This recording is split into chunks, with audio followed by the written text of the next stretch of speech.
Hello, everybody. Oh. I'm Hi, really, Beaver and JR. I'm really excited to be playing with your very first set of dice, and I look forward to you diving underneath the table to try to find them repeatedly. Yeah, no, that's why I have this thing, dude. That's why I'm gonna toss it in here so that does not freaking happen. I got a little catch. Dice catcher. A dice catcher. Mm-hmm. Is that the official name for it? What he called it, okay? So the dude at this freaking thing sold me called it. Because that sounds a lot like me calling. There's like a thing you use in the kitchen, which has totally changed my kitchen experience. And I call it a chicken hammer, but I don't know what its actual name is. I tried to buy one at the grocery store. I was like, "Where do you keep your chicken hammers?" And they're like, "What the fuck are you talking about?"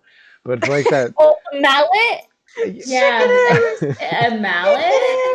But it's a chicken hammer. Mallet. A food mallet. Yeah, a food mallet. Yeah. Chicken hammer. I feel like a mallet doesn't have the little spikes on the end though. This is like some serious damage. Food mallet, though. It's a food mallet. A chicken hammer? A chicken hammer. I love that. Y'all hating. That's Actually, great. that's what it's called. It's called a Chicken food mallet. hammer is It's a a mallet! much better Or a meat name. tenderizer. Yes, meat tenderizer. That A meat tenderizer Hi, Belly. makes 0 sense at all. It's a meat none. tenderizer because you tenderize more than just chicken with it. Fair. That is fair. You But use it like- on steak, you use it on hamburger meat, chicken, turkey, it's- any type of meat. Clearly not for tenderizing. It is obviously. It is. It's obviously it's to make the chicken the same width so that it cooks more evenly. When you cut it wrong, that's what it's for. Oh no. That is totally what it's for. No, Yeah. it's meant to tenderize your meat, bro. This is a great start. JR. Oh yo, Oh, what's my God. up, Robert? JR I hope the already killed hospital. us.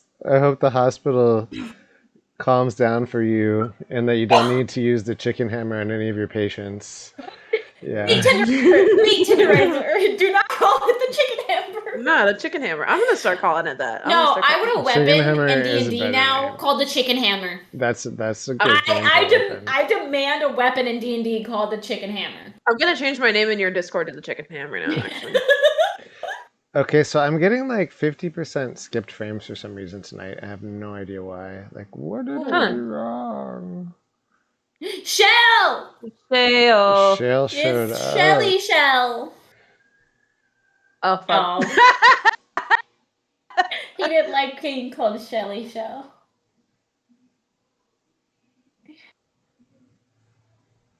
But I demand a weapon in D&D called the chicken hammer. Okay, we got it. All right, so Yeah. here is what I'm gonna do because opera seems to be showing up in my.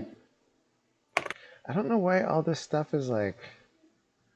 It's like got all this stuff on, and I don't know why.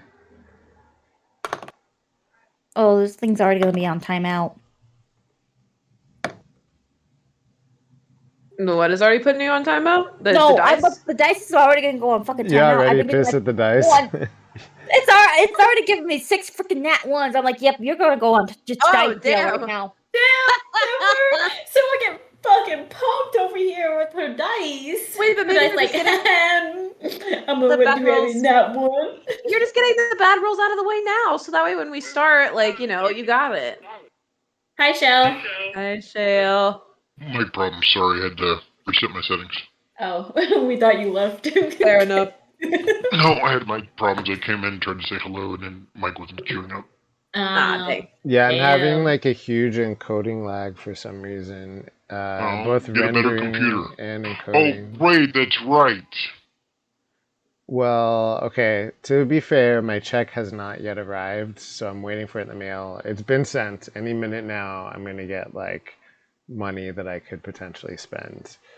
You know, I hear you talking, but all I'm hearing is wah wah wah. I'm winded. Fucking God. Shell! I think it's called poverty, but hold on a second. I gotta grab something. Yo, I Who do know you the think poverty you are, Mother life. Teresa?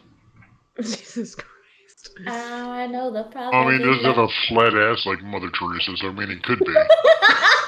I'm gonna go get something to drink before this gets any more crazy. I'll be back. God. Before y'all fucking kill me. Speaking of flat asses, Oh,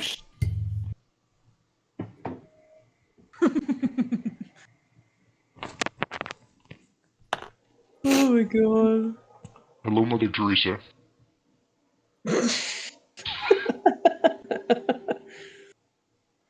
Okay, so long as I just keep all the web browsers that we use to play the game turned off, everything works fine.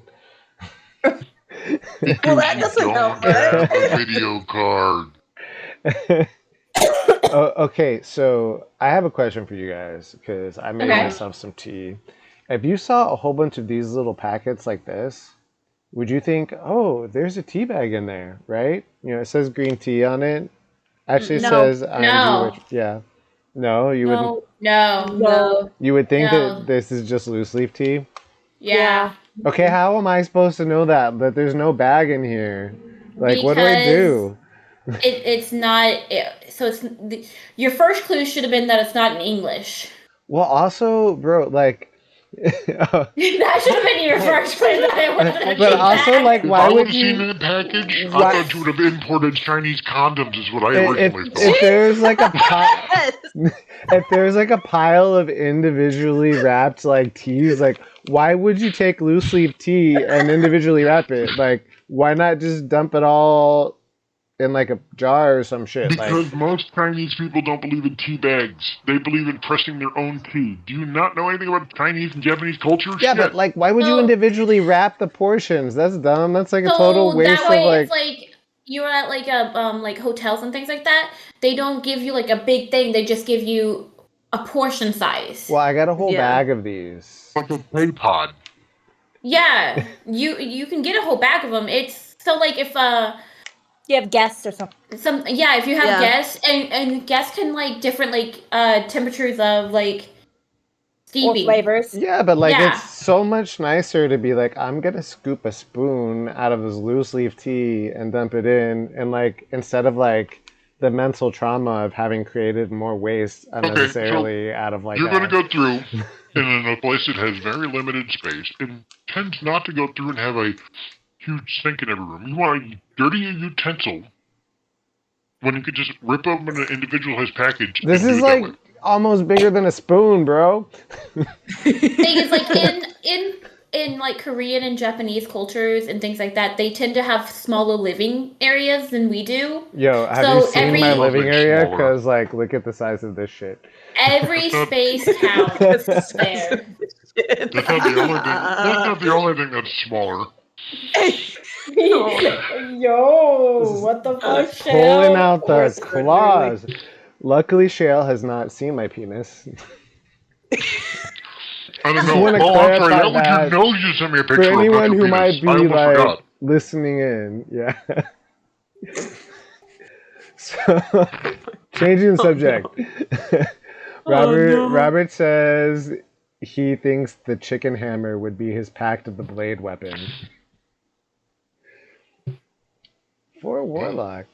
I'm kind of disappointed that Shale didn't. Oh, I think you're muted, Crystal. Oh, am I? Oh, no, No, you're not. good. No? You were like Impossible. saying things and like words weren't coming out for a second there. Oh, Yeah. That's just me. Yeah, we tend to ignore anyway, so it's not like we would really notice. I mean, true. You guys do ignore the shit out of me. It's okay. Okay, so I guess I'm just gonna dump this into like I the don't know what you're water. dumping and where, but And I like then- the sound. You want Chew hot water. I have hot You want- water. You want very, very hot water. Oh, okay, figured out the And- hot water part of tea. I got that part. Okay, well, you didn't know there was gonna be loose leaf tea. Well, I would not look at this and be like, that's not gonna have a tea bag in there. Like, I mean, I come on. will. Like, I would. That's not English. Okay, that's not a tea bag. Yeah, That's literally gonna be loose leaf tea. I'm not. I just spilled it everywhere. Oh, no. Okay, yeah. Oh, So hold this on. is like what One could happens say when I JR have just teabagged himself. does. Hold on. I'll show you. I'll show you what my tea set is. I I have an actual literally tea set. I literally un-teabag myself because there is no teabag. No teabag whatsoever. No teabagging here. Zero. There is no capacity for teabagging because there are no bags. Oh my gosh. We are in a teabag poverty situation here. Indeed. A poverty of tea bags. Like I have an actual straight up tea set. Oh, that's cool. Oh, that's adorable. I love that. You put the Why loose do leaf you tea. need one? I You want are Because in I- a to teapot. make We hear some you scream and shout all tea. the time. Hi, Suzanne. And then like actual teacups that match the. Oh. That I have is 4 of these. awesome. I love that. But yeah, this is what you would usually make loose leaf tea in. Yeah, well, I'm about to just eat the loose leaves. That's what's about to happen. That wouldn't surprise I'm gonna me. like all night. I'm gonna be like, Oh god. Oh no. JR about to just like. be, like eating the tea. Yeah, is this how you eat tea? No. I'm telling you, if you eat tea, there is something wrong with y'all. I mean, you work with what you got. Right? Don't eat your tea leaves, kids. Okay, so I also had coffee, but when the guy was making the coffee, he was like, "Do you want it strong?" And I thought he was talking about the strength of the coffee and not like how much hazelnut flavoring I wanted in it. He just like it's so much hazelnut that it hurts me. Like I'll take a sip. So, take the lid off. You know, you got coffee at home, right? You just make a pot of coffee and then water it, and then like I put it in the actually coffee. Well, Put it I mean, I guess my water question it. comes down to is, I thought you'd be used to going through and choking on nuts by now. I thought you'd be fine. Shut up! All right. By the way, Suzanne says cute teapot, so she echoes thank my you. sentiments. Hi, Suzanne. You missed our teabagging discussion. And I want to get our- another one. I want to get another teapot. Yeah, you know what? I got a teapot from my friend as a wedding gift from Mexico, and there's like this like special artist that he's from Wait. Guadalajara. Whoa. Let's back up to the important part of this sentence. As a wedding gift? What? Like, why wouldn't you get a teapot as a wedding? That was like one of the things I wanted when I asked. What's wrong with Oh, I thought you said he gave you a teapot. as a What wedding is it? gift? When the fuck No, did you get no, married? I don't. Okay. JR, you're married?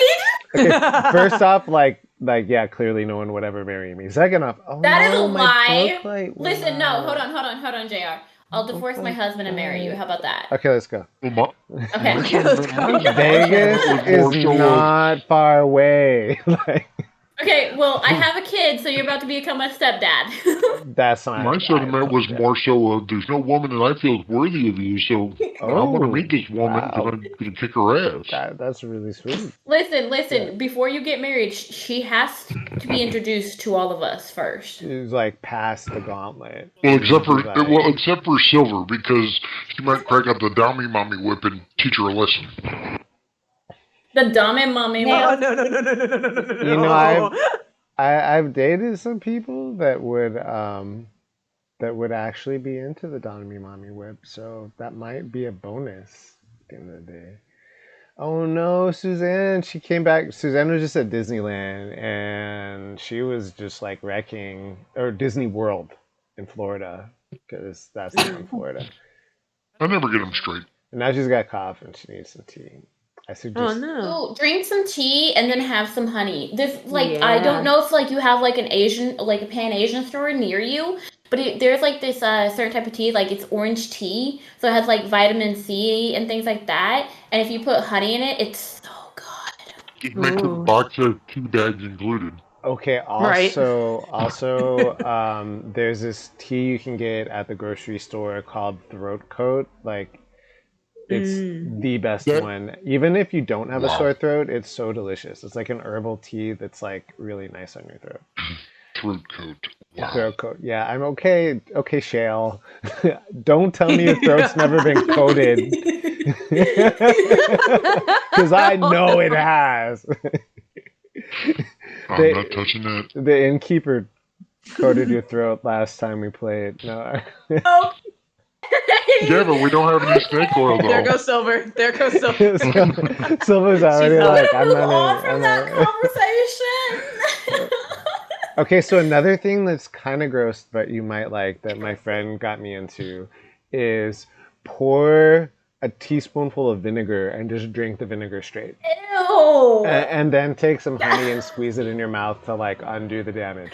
But like, Taking shots of vinegar tonight. it's- Don't do that. like it's good. Like Just when you have gargle a salt water. yeah, like when you have a sore throat, sometimes like salt water is kind of a pain and gargling it's gross. If you just drink the vinegar, like it's so much easier. It's a little gross, but it totally just like kills everything in there. Don't do that. Just gargle salt water. Oh, I'm so sorry. That sucks.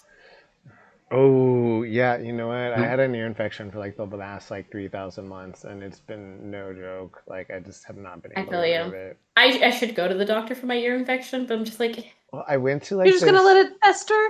I was like, okay, I feel way better now. I was like, I don't even need to go, but I was like, fine. I made this appointment 9 million years ago and finally I have an appointment with a sinus ear like specialist where you go in, there's like, you never actually see doctors anymore. You just see physician's assistants, and there's like 10 of them, and the doctor has no idea what's going on. yep. And so like you go in, and like this rushed physician assistant was like, here, let me do a positional test, and she had me turn my head 45 degrees and just kind of like rocked me down and rocked me back up, and I was so like, you know, like I was like flying all over the place. What are you talking? What kind of pics are you talking about? What kind of Sorry. what? Nothing. I'm talking to somebody else. Pigs? What? Listen. They're asking about mine and your spicy pics, Maddie. Are they? What? Who is? When was this made is my question. Silver's face is like, Listen, I know we discussed it, but I don't remember them being made is the question. Like, that's where I'm stuck at the moment. I need you to backtrack like 5 fucking years for that one. Listen, it was the other night when we were drunk. All right, you've driven me to open a Truly. That's it. Fuck you guys. I didn't drive you to shit. You were gonna open that anyways. Nah. She's like, I just had this Truly on hand right next to me, but it's your fault that I'm opening it. Out of my... I was gonna sit here unopened, I swear. I pulled it out of my fridge, but I was gonna put it back. But then you said that. Clear. Like, listen. Cup. I definitely did not have this thing next to me waiting for the unhingedness of Crystal and Shell to get to me to open this. No, it was right there. Like, it's been waiting. And I'm like, when's the right time? There it is. There it is. It is arrived. All right, I'm gonna give all right. opera. How are we starting this off? Okay, so first off, we are gonna just focus on getting the characters worked out first. First off, we're gonna go through it. Everyone's gonna take a moment and click on that damn link in chat. What does it do? What link? There's a link in chat. Where? There's a link in chat. In 3 redheads and a turtle. Oh. 3 heads and a turtle. What does it do? Open Sesame. Oh. I rush Awesome. for the dice stop. Oh, we get a dice set? That's pretty cool. Yes. Let's forget the dice stop. Nice. My precious. How do we see them, though? Don't ask me that. I'm a little bit, don't know what the fuck's happening. Listen, we're just going. We're just going and go. On your top right of D&D Beyond, go into it. I have lost my thingies. Account, okay. News. Oh, first off, actually, let me introduce tonight. Tonight is the first edition of One Shot Wonders. the episode where JR desperately tries to pull shit out of his ass at the last moment while hiding his desperation as best as possible. If it's at episode 1105. I would still be trying to pull shit out of my ass at the last second, probably. Yeah. Though, assuming my computer actually cooperates, I do have some cool tools from D&D Speak. Like, they have this cool thing that's like a tavern generator, and you click a button and it's like, here's the name of the tavern, here's the people in it, and they're usually pretty funny. There's one that's like mushrooms too, like it generates random mushrooms, evil books, pocket dungeons. That could be what is slowing down my computer, so we'll see. So all right, should we start with the Madz? Yes, yes. Or should we not Let's throw her go. into the deep end at the beginning? Yeah, I'm here for it. All right. So first off, tell us a little bit about the character concept that you are working with. All right, so basically, Evangeline. I can hear myself, and I sound disgusting. Anyway, moving on. Evangeline is from a noble background of like a family about lords and ladies status, I would say. Raised to be very prim and proper, almost, to basically just create a family. That was her whole life's purpose until she and her childhood best friend Nikolai decided to go off on an adventure, which inevitably got them involved in a war. They fought with a kingdom and with a specific prince against a enemy kingdom named Ascendia. And after they won the war, they went back home, and the Nikolai and Evangeline ended up getting engaged and were going to be married. But then Nikolai was assassinated by somebody who came back and followed them from the enemy kingdom. He poisoned the wine that they were to drink at the ceremony, which unlocked her powers, and now she is here. So her powers that got unlocked are sorcery, correct? Yes. Awesome. I'm looking forward to like her voice. She sounds like a really well developed and thought out character. I'm giving me a lot of fun stuff to work with here. Yeah, my friend and I were doing a collab story. This is where she came from. Nice. Okay, so off the bat, sorcerers rely a lot on. So the different ability scores are strength, dexterity, constitution, intelligence, wisdom, and charisma, right? Yes. Strength is like good for like using certain kinds of weapons. Dexterity is good for other ones. So depending upon the kind of weapon, sometimes strength is good, sometimes dexterity is good. Strength is also good for things like lifting things, the athletic skill, grappling. Dexterity is good for finesse weapons, so like daggers, like certain weapons that are more about like being quick than they are about being strong. And dexterity also can play into your armor class if you either have no armor or something like leather armor, so like the lighter kind of armors, and make you harder to hit. Constitution is what impacts how many hit points you have. So you notice the pluses there. The +1 to Constitution means that every time you go up a level, you get an extra 1 point to spend, or not to spend, but automatically added to your hit points.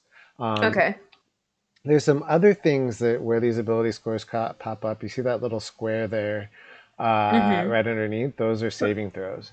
So there are moments where you might have to make a Constitution saving throw or a Dexterity saving throw to avoid like getting blown up by an explosion, or to keep from getting sick from poison gas, or smoke inhalation if you're in a basement while your house is on fire.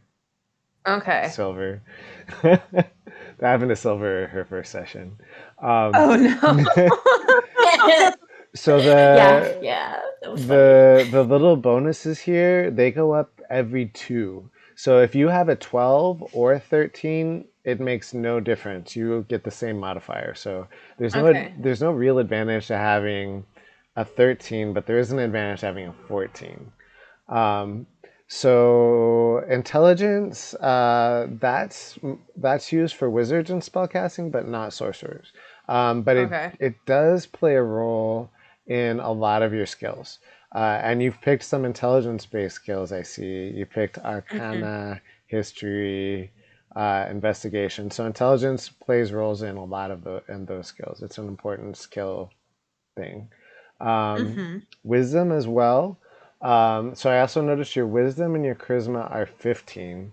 Um, if there was a way, I don't know, like the point buy system might have just left you with that as your only option. But Yeah, that was kind of how it went. yeah, if there was a way to drop your wisdom down to 14 and bump your charisma up to 16, I can you would have see. a +2 to wisdom and a +3 to your charisma stuff. And that would give you a little bit more of an advantage. Like you don't have to do that, but that's just like a possible suggestion to milk things a little bit more. Okay. Numbers. I don't like numbers. I can go into the builder and play with it for you too, see if it's possible if you I want. would actually like that a lot more. All right. If that is something that you could do, I will So take it. I'm gonna click on the manage button. Numbers make me afraid. Manage character and levels. And so there are two places where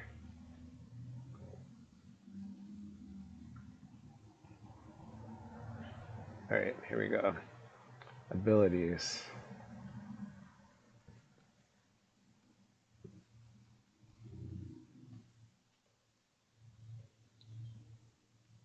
So yeah, if we dropped your wisdom down 1, Mm-hmm. we brought your charisma up 1, because of your half elf thing and because of where you chose to put your abilities, that brings your wisdom up to 4. Which puts your wisdom at 14, and it brings your charisma at 16. But the modifier is still a +2 for wisdom, but now you have a +3 to everything charisma related. Okay, I see now. I see.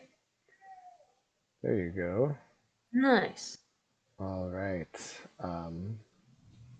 So then let's take another look at things. So wisdom, that's a saving throw that comes a lot. It has to do with being charmed and whatnot, but you're half elf. I think you're immune to that. But it also plays into some skills like insight and stuff that has to do more with like intuition and just like another sort of mental set that isn't necessarily intellect. Okay. And then charisma is a weird one. Like it used to just be how persuasive you are, and they just made it into like force of will. So it's all kinds of different things, and it's what sorcerers use for their spellcasting ability. Okay. All right, so let's look at your background. What background did you choose?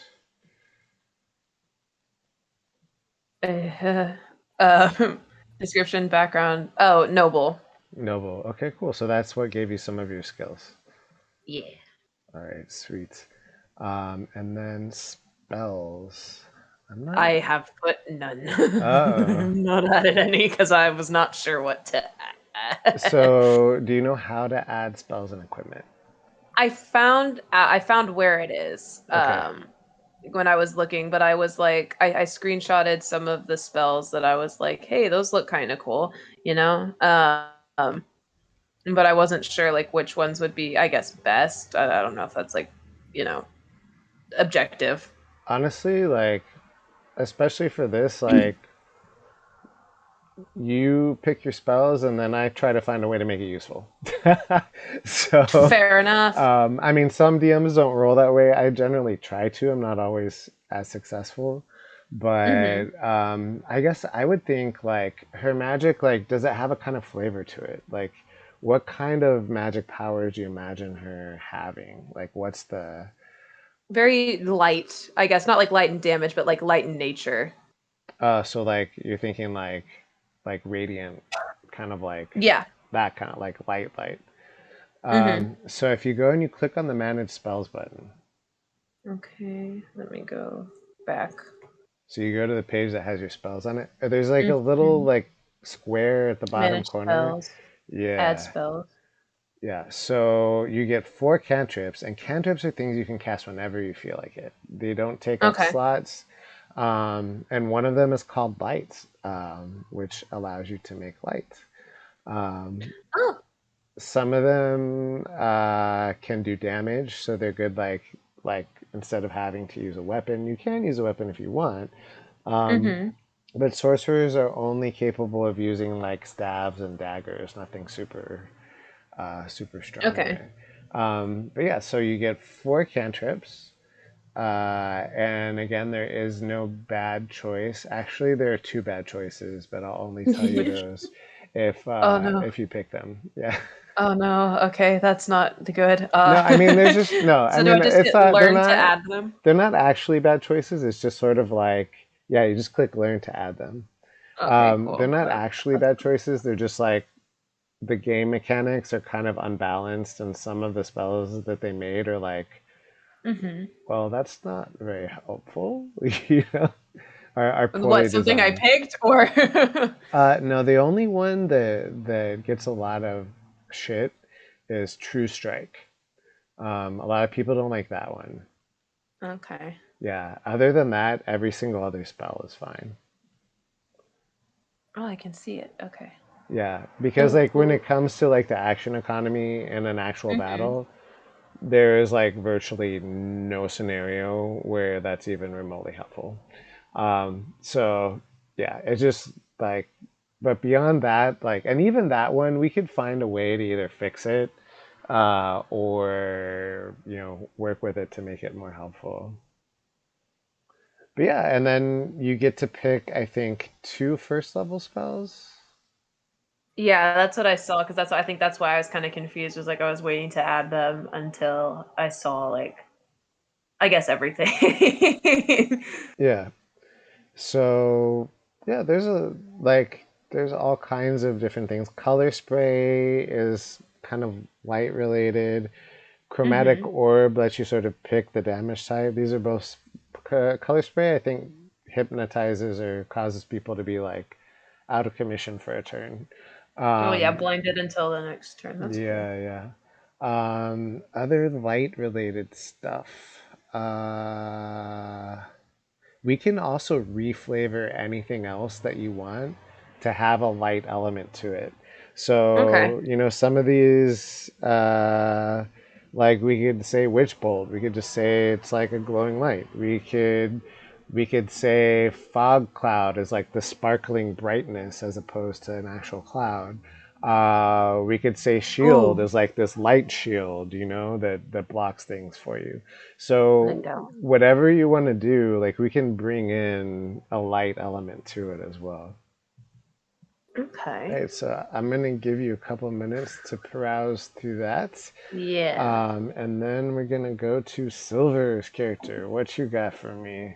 What is the concept of your character? Silver, like you Stop my fucking your face face. tonight is just like you're just like I am. Sue was just trying to eat. She's just like, listen, I'm just here eating, dude. Why you gotta do this? Should we do Shale next instead? Please give me some time because I need to get some food in me. All right. All right, thank you. We're gonna hit Shale next, or if you want to go Crystal, we could do that too. I can go. My character is kind of a fucking mess right now because I ended up changing their class because we didn't have a healer. Oh, so you went to cleric. Yeah. I mean, you don't have to if you don't want to be a cleric. No, I was fine with being a cleric. I was just like it was pointed out to me that we didn't have a healer, and I was like, oh, I can be the healer. That's fine. Well, I mean, this isn't a dungeon crawl, so it honestly, if you guys were all wizards, then that would work. If you were all sorcerers, that would also work. And if this was like if this was like a really strict module that was like, You know what's really funny about that is that I seriously looked at your character. It said cleric. That's why I chose paladin. I was just screwing with classes. Yeah, you so guys could totally both be paladins, and you could be like I was paladin, originally bro. a paladin. Well, if you want to be a paladin, what the hell's a paladin? Do you Shut up! want? You know I can't say it right. Do you want to be a paladin? No, I'll be a cleric. I'm fine Because being the cleric. it could be fun for you guys both to be from like the Still going same and changing my church or class. something. Yeah, No, I'm good. I'm good. I'll be. I'm I'll be a low-key. cleric. I've already picked my spells. I'm a cleric. I'm Too late, low-key I'm disappointed, changing it now. Shale. Shale, I'm low-key disappointed that you weren't a gnome warlock after all. I told you I wasn't going to do it because you pointed out the one reason why I wouldn't do it. Oh. I was just saying it'd be awesome if someone gave him a taste of his own medicine and played something really big and threatened to eat him because he'd be a tiny little gnome. And he's always like picking on Crystal and calling her snack and saying he's going to eat her in the other campaign. So, but it would be a fun No reversal. more paladin. Yes. What do I want to go with? Okay, And you're so like, I will be a paladin, a tough, burly paladin. I don't know like if everything is correct now because I switched to cleric, but like if everything's good, everything's good. I'm fine being a cleric. Okay, so you Feel also free to change my class. you have a lot of 13s and 15s. Like almost all of your stuff is odd numbers. So again, like that, there's nothing wrong with that, but you might be able to boost some of your stuff if you move it around so that it lands on even numbers instead. Because right now you've got a 13 in strength, a 13 in constitution, a 13 in intelligence, a 15 in wisdom, and a 13 in charisma. So like basically all of your stats except one are odd numbers. Yeah, it kind of like helping that way. What class do I want to go? So like my background is a knight. Okay. The inspiration of this character is that this character is a knight who was in like a big knight party. They worked for the kingdom and everything like that. And then their husband was murdered. They know who murdered their husband, but they don't know why. So she ends up leaving the knights. She still like she still talks to the knights and everything like that. Before her husband was murdered, they had been gifted land and a title. So she has retainers. So she has 3 retainers, and they just manage the land while she's gone. And whenever they need to, one of them will run a message to her. But she just basically goes around the kingdom now, helping out other people and sending them to her land if they need further assistance. Are you sure you don't want to be a paladin? Because that really sounds like a paladin. That's the reason why I had a paladin at first. I mean, again, You can have the paladin. I've already changed my character. I'm totally up to you, because a cleric, like especially if it's certain kinds of cleric, they get heavy armor, they can use most weapons, so you can pull it off as a cleric.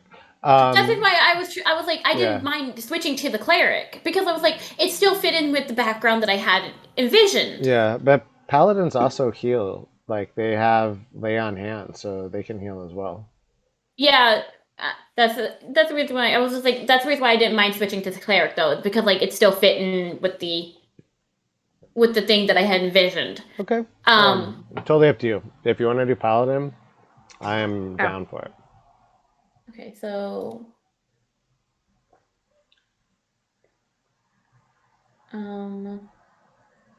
I cannot.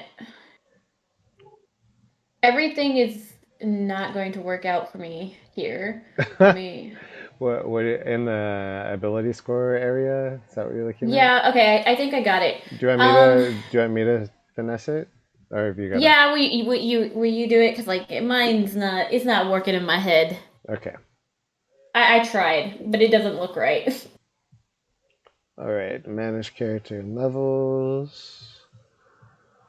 But that's the thing. It's like I had them in the night background because like I wanted to do that. So Madz, would it be possible that you and Nikolai's family had knights related to your household? Are you guys high enough class for that to be a possibility? I don't believe so, because Nikolai's family was lower class, which is why their marriage was very taboo. I feel like for Evangeline's, we could make that work 100%. Okay, so could it be possible that Crystal's character What's your character's name again? Saber. Saber. Saber was a knight in your parents' household. I think we can make that work. And then, I'm fine with that. And then you guys kind of know each other, and you were like, "Fuck this place," and fucking off at the same time. She was like, "Fuck this place." So you guys kind of took off together. Okay. I'm down. You down with that one? I'm down. Sweet. Okay. All right. So I'm taking a look at your abilities. Okay. So. Like I said, I set this up for paddling and then didn't change anything. What do you want your what do you want what do you want to maximize here, I guess is the question. So I feel as like a knight, strength is a I want to say like my charisma would be pretty high up, and so would like I want to say not necessarily my strength. I want to say my strength would be pretty high as a knight, but like I feel like something else like intelligence or something like that would be higher. Okay, well, intelligence is going to play into certain skills. Wisdom is going to play into like insight and your spell casting for being a cleric. So okay, clerics cast spells with wisdom. Paladins cast spells with charisma. Okay. So if you really want to if you really want to focus on charisma, a paladin is a much better choice. I can focus on wisdom. Like I said, I set it up for paddling, and then switched it over to cleric, and so it's like. Okay, so so dexterity is not so important to you. Constitution's not so important. Not really. I feel like those are just like, because for the most part, as I see this cleric, if they have to take the front lines, they're more into like doing the strength instead of like the dexterity and constitution. Did I mess something up there? Because your racial bonus just vanished. Oh. Do I need to reset my stuff? No, that's weird. Hold on. Wait a minute. Okay, so dexterity has no racial bonus. Constitution. Why is everything coming up as 13 on your character sheet, but then here, that's really weird.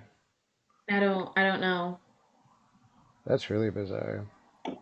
Because here you're not getting any racial bonuses to anything except for wisdom and charisma. But on your sheet, you had a bunch of random bonuses. All right, well, all right, so 12, 12, 12, 13.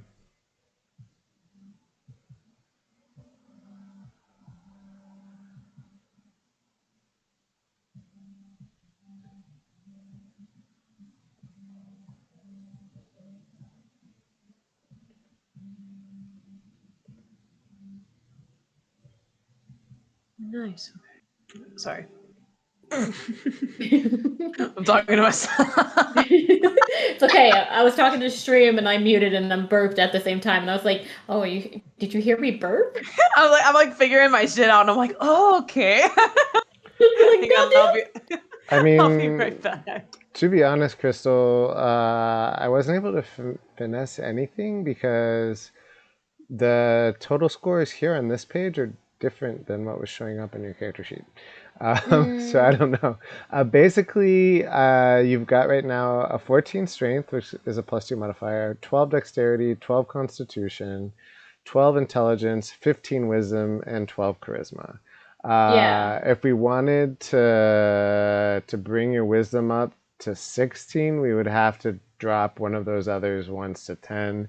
But I think you kind of wanted her to be balanced, so we can just keep it as it is. I think it's as good as it's good. No, I got you. I can take dexterity to a 10. Totally up to you. That'll drop your armor class by 1, probably, though. I mean, it's like a 16 right now, so. Okay. And then there we go. Will bring you up to 14 wisdom, or 16 wisdom, and that'll make your spellcasting stronger. Yo, we got a follow, it looks like. Hey, Micah, how you doing? Mika! Oh, Suzanne, just learning about the even-numbered ability scores. No, we're doing point buy right now. That's why it's all kind of weird. But yeah, nice to meet you, Micah. I hope you enjoy our one-shots. All right, so we got you two guys. Who wants to go next, Silver or Shale? Silver, are you ready? Because I'm still making character. Yeah, I can do it. Oh Shell's no, having poor problems. Silver. No, it's called Skill knows what he's doing, so it takes some time to just find Oh, what whoa, possibilities you are. changed from a turtle to a furbolg monk. What happened? We were gonna be the three redheads and a turtle. Yeah, what happened to the paladin, bro? No, you said you wanted to be a paladin, No, so I'm I a told you. cleric, she's a bitch. cleric. She's a I cleric. changed my class. I'm a cleric. Yo, but for real, Shale, you guys can always be the same class. There's never any problem with having the same class. In fact, Multiple. it would be Shut up, really teabag. fun to run like an all squishy wizard or all squishy sorcerer campaign sometime. I would be 100% into that. All right, Silver. Let's take a look.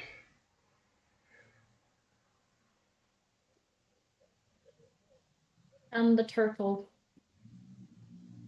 Oh, I need to plug in my computer. That's Yep. not good. All right, so tell us a little bit about your character concept. When I heard kind of what Maddie was doing in the pirate theme, my brain went straight to pirate. So we worked for a noble family and I got us kicked out. Yo, we could also make that a tie-in again to Evangeline, right? What do you think, Maddie? I'm cool with that. Everybody's just gonna be tied into each other somehow. Yeah. And so we got kicked out and And you're also a half elf, and yes. Evangeline is a half elf. And not to say that all half elves like know each other or anything, but like maybe there could be some kind of extra relation there. I don't know. It's possible. Maybe. Yeah, so my family basically disowned me for kicking them out, getting them kicked out. So I started stealing.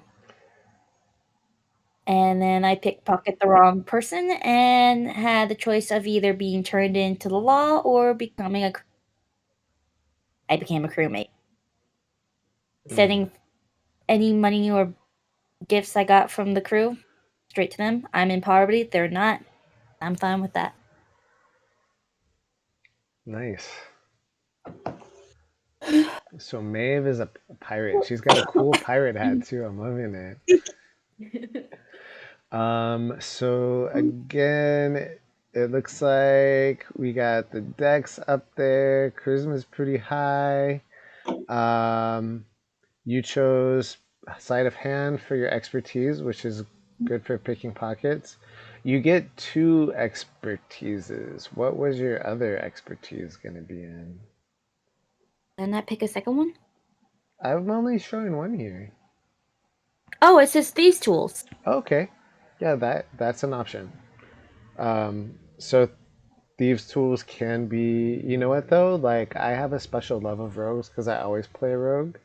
And we can call thieves tools the same as sleight of hand if you want to spend your expertise on something else. And Should I do like deception or something? That probably might be best, or maybe stealth. totally up to you. There is no poor choice. They're all good choices. Are you planning on lying more, or are you planning on hiding more?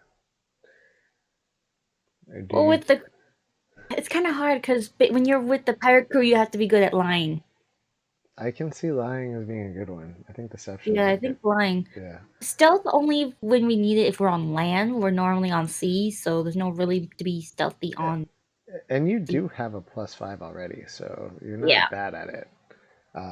That would bring your deception up to a +6, which would be nice. Expertise is such a cool. I love rogues.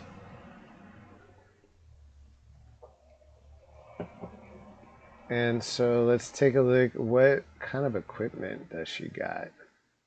Okay, so equipment. I went with the So I got I think a short sword. Okay, a rapier is also a really good choice if you want it. A rapier is a finesse weapon. I know I was trying to stay away from rapier since I have a rapier as autumn. Yeah. But it's also like super pirate weapon. Like I always think of pirates when I think of pirates. I think of scimitars and I think of rapiers. Yeah. But yeah, and I have both of that as autumn. Do a short sword. Yeah, I mean we were gonna give Autumn a short sword pretty soon, though. Right? Yeah, soon. Yeah. So totally, whatever you want to do. Like there's, and we can reflavor any weapon to aesthetically be something else if you want to. So just because it says rapier right there, we can be like, I have a scythe or something. You know, you want to do that? Like, I'm down. Yeah. So, okay, so how do I switch? Actually, I already have a rapier. Yeah, you have. I already picked a rapier. Okay, Yeah. Never mind. You just didn't. You just did not equip it. That's the only. Yeah, I just equipped it right now. Sweet. All right. I think that sounds pretty good. I think. Yes. Okay. Oh. Okay, I have got some ideas already. All right, this is coming. I was gonna do a module and then I read them, and honestly, like modules, you know, I'll get to a point where I'll be like, this makes no goddamn sense, like on a regular basis. I don't want to say they're written badly, but they're always written really fucking terribly. Like there's always like plot holes the size of like the planet in almost all of them. Where I'm like, they're like, okay, all of this hinges on you solving this puzzle that this lady left so that people would be able to solve the puzzle, but why? Like, that makes no fucking sense. You know, like, for the one I was reading for tonight, I was like, I got through like 75% of it, and when I got to the punchline of the one shot, I was like, that's so dumb. Like that makes no goddamn sense whatsoever. And I read like a few of them, and all of them I was like, I would always get to a point where I'm like, that character motivation makes zero sense. You know, like it's so hard to make anything logical out of this. So I have an idea for a D&D campaign for us. I mean, I've already got an idea. Silver already knows what I'm about to suggest. Are you talking about tonight, or are you talking about a future one? Future one. Okay. What's your thought? We don't know. You don't know anything. What our class or race or anything is. You make our characters, and then you give us a description. And I don't tell of the other characters. That's it. And that's it. So we all wake up facing each other. We have no idea. No race, no class, no spells. We know nothing about ourselves, not even our names, how we look, nothing. But we know how the other people look because we all like wake up and we don't remember anything about our past. I think in order for that to work, just because the DM has to like keep track of the character sheets of like all of the enemies, keeping track of your abilities on top of that is like it's like that's a full-time job for you as a player. Keeping track of like all 5 of them for you, like that would require, I think, like 2 DMs. That would be like a 2 DM team to make that happen. I also had a thought to keep track of them. What's that? What's over? I also had a thought where we could make each other's characters and give like, it to each other. Randomly pick us. You randomly pick who we're gonna pick. I kind of like that. You decide who we pick, and we have to make a character for them. It also might be kind of cool for you to like tailor make a character for another player to be like, this is your role playing challenge. Like, can you play? That would be so much fun. Right. I'm down. Because Chael is so used to being a Dragonborn, see him playing something else would be so awesome. He's not a Dragonborn tonight. He's going to be a gnome. Hold on here. I was going to be a gnome. Or a fairy. Play an Arokakra. I'm hoping. Yeah, I think, Fail, you should be Or Shale, you should be a gnome or a fairy tonight, just to like subvert. Oh. So I guarantee you, if we tailor made a character for somebody, Shell would end up with me, and I would be the smallest creature out there possible. He'd be like, I am going to customize homebrew the cockroach race. It's actually the size of a cockroach. The sad part is I think Silver's idea is great. Everyone decides that you're making a character, but it's not for you, and you don't know who it's going to go to. So you build a character, that could be not cool. knowing who's going to get it, and then the DM looks at the character and decides who plays what. We should totally call it Secret Santa D&D, and maybe instead of the DM picking, like I would roll dice, and I would assign it like based upon like the die roll. That'd be cool. Yes, I like that idea. That After actually we play sounds like a lot the of fun. Dirty Santa way, somebody walks up, chooses the first character sheet. If somebody else, the next person in line wants it, they walk up and steal it. Oh, like And white then the elephant. other one has to go. Yeah, like white elephant. Ooh, I like that idea too. I like the idea of us creating a character not knowing who it's going to. That's Yeah, cool. I mean, just going with Silver's idea and then just taking it a step further of we don't know who's going to end up with the character. You know, you may decide to make a character and you may think, oh, Shale's going to get this one, so I'm going to fuck him over. But then turn around, next thing you know, it wanted to be Crystal's character. You know, and That's not fucking. She wasn't talking about fucking you over. She was talking about expanding your horizons, like picking something that would be I'm new just for saying you. that if you know who the partner is and you want to be an ass like I've known to be, you would intentionally screw somebody over because you knew you were going to make their character. Or if you don't know who it's going to, you know, just like Silver would never intentionally go out of her way to screw over Kawhi, but Kawhi would intentionally go out of her way to screw me over. Bullshit! This She would is screw me over in a heartbeat. How is this screwing Look at over? that Come fucking on. smile. She would do it in a heartbeat. Everybody in this call would screw me over. Don't even. I'm just gonna make the worst character in existence, and you're all gonna have to fucking deal with it. It's like, this character is bad at everything. I used the point buy system, but I didn't add any points. I didn't do anything for this. I just gave you a class. Good luck. Here you go. Have fun. In fact, there is no class. I picked the commoner class. You're actually. I made you poor. Yeah. I made you piss fucking poor. You're actually a goblin from the Monsters Manual, not from the race. Yeah. All right. My coffee cup leaked all over my desk, so give me 3 seconds to turn this not into nice. 3. I don't want a permanent sticky mess on my desk. It sucks when you touch your desk and it's like always. Yeah, I know Shale's already got a bunch, but Mika understands. Mika knows that every one of you would screw me the fuck over. Like, he knows. He knows.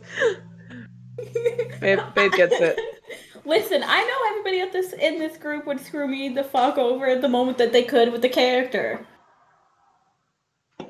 Look at Silver over there. Look at Silver over there planning out this character already.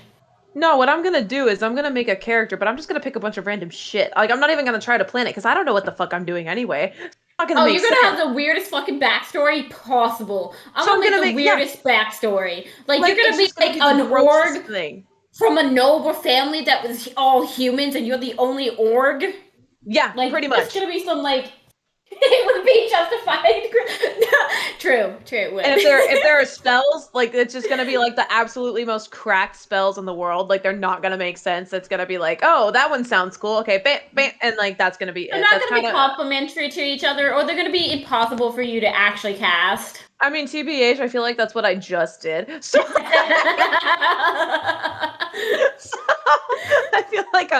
feel like I'm working really hard, being able to fuck everybody else over if I can fuck myself over first. Oh, this is a really good idea if I want to fuck somebody over because I already fucked myself over by doing like, you know. Listen. I have my awesome character for Hallway Core. This character is just the character that I'm gonna have fun with. Right. I can't wait to do a campaign where we just like make a character and then everybody gets screwed over by the character. Right. What was your idea that you were floating around or joking about? The fairy barbarian. The fairy barbarian. One of you bitches are getting the fairy barbarian. I'm telling you. I want the fairy barbarian. I'm gonna lie. It's gonna be a fairy cleric. You don't even get to do the barbarian part. You're just gonna have to deal with being a cleric that's a fairy. A fairy cleric. Shale, Love have it. you ever played a wizard? No, but I played a Hagrid. That sounds kind of cool. How did you make a Hagrid? Animal handling. Just took the animal handling skill Nice. and just like maxed it out. That's pretty badass. Okay, is it Shell's turn now for his character? Okay, No. yes, but let me review really quick. So far we have Evangeline, who is a noblewoman who has more or less left her birthright because now that her husband has been killed, she's not marryable, and it's made her life absolutely miserable at home, and has recently discovered that she is a sorceress when her powers erupted at the death of her poisoning of her husband. Indeed. At the same time, we have one of her knights who also lost a loved one. Maybe, possibly, could it be in the same debacle, or should we make this a separate? So she knows who killed her husband. It was actually a fellow knight, Mm. but not of like in their group. It was from an opposing Yeah, group. so could that knight be the same one who poisoned the wine? Oh, Is what that I'm would be saying. perfect, Yes. actually. So you Yes. guys both lost loved ones to the same betrayer who infiltrated, who is from the other country. What was it called? Ascendia. Ascendia. I'm gonna write that down in my notes. And you guys, your country is What's up? What's up, my Rab little lady? Razubia? Razuvia. So yes, so this infiltrator from Ascendia posed as a Razubian knight and managed to kill both of your husbands. And you guys are like, fuck this shit, and decide to fuck off. Meanwhile, Yeah. meanwhile, Maeve, in a period before this, had managed to get her family dispossessed by getting caught in some thievery, and as a result, fled on a boat. And the person who dispossessed her entire family is none other than your father, Evangeline. How does that sound? Ooh, that would be Sounds good to me. great. Well, your Okay. father's a dick anyway, so. All right, Shale. What have you got for me? Personally, don't have anything. Uh I have no love, no respect. oh. Well, I'll give you some love if you want. I don't know about the respect though.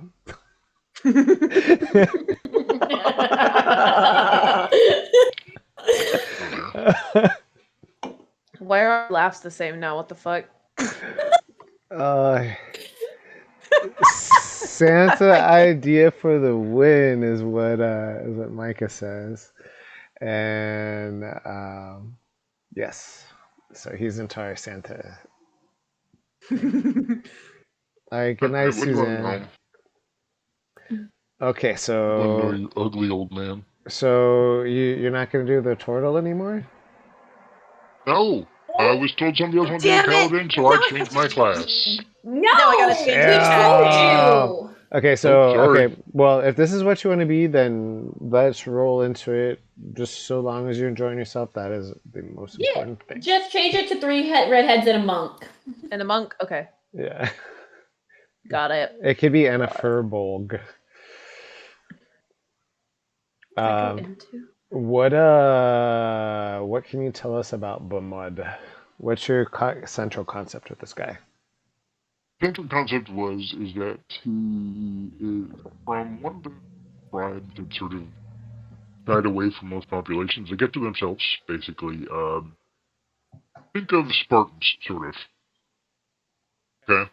He stayed with the family, trained at home, and then went out wandering. He then became apprenticed to a sailor, offering himself, although it was classified as a sailor, he was nothing more than a bodyguard usually for the captain, especially when they went on a journey. He's pretty much a strong silent warrior type. Doesn't really say much. His seclusion from his family and his village has led him to understand that words are the way people destroy people without even. What do you think about this? How about the boat that you're on is the same one as Maeve? And I'd burn it down. Over your face. Oh my gosh. And you have No, also no, burned that's it down. perfectly fine. Okay. No, that's perfectly fine. But he went through and he pretty much hired himself as more of a bodyguard now, a strong silent type, and things like that. But yeah, however you need to fit it in, I just figured the sailor bit just worked out for the long run because it gives us a way to, I like the idea of a grunting bodyguard where you're like, It's a strong silent type. He's all muscular, stands behind you with his arms crossed. Somebody just looks at him and goes,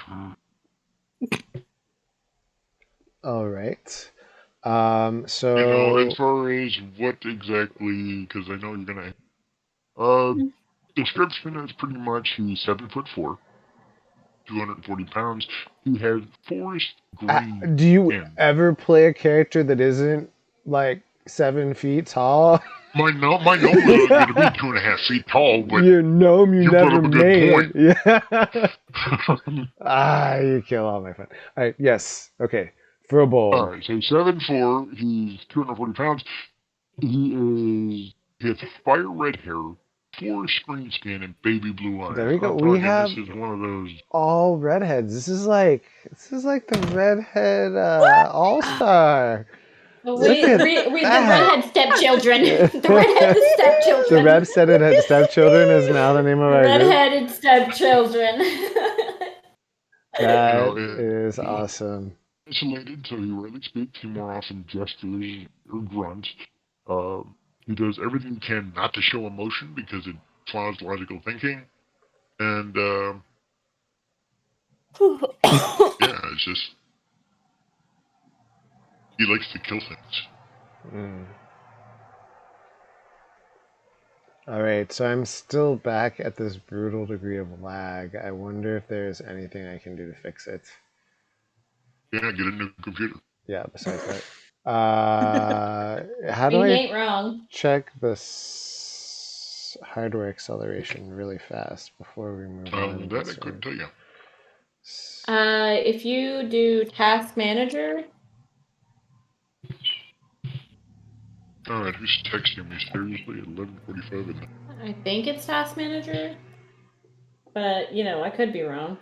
I just cramped up my jaw. Damn. It'll tell you, what you have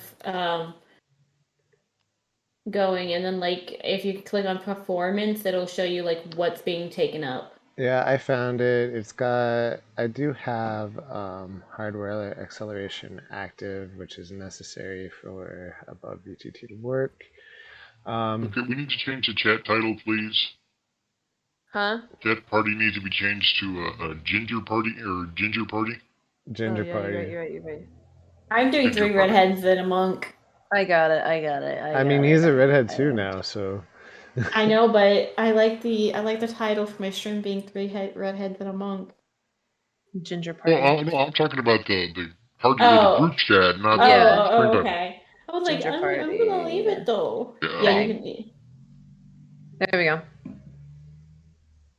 Oh my god. I don't know. JR, did you look at that paladin too? The paladin, yeah, I glanced at him. Did you? No, he was better than fine. He was a walking fucking I will tank. be right back. I have to pee. I mean, Fair.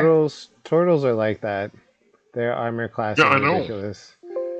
Oh yeah, and then since I chose Paladin, I chose the shield. I had a 19 AC walking into that shield. That's how turtles be, man. Well, you can blame Silver for Kawhi for this because had she not whined about wanting to be a Paladin, I wouldn't have changed. Well, you can always have more than one paladin. No, Yes. No. no, Yes. no. Silver, Silver, you good? get a can of Monster. Can't have that. Oh yeah, Can you have she's a got shot the of ginseng? pregnancy restrictions. I mean, for some people, alfalfa root works. Hey, look, okay. I have a feeling Maddie knows that reference. I need you to repeat. I said you could always try a shot of alfalfa root or alfalfa grass. That does it for some people.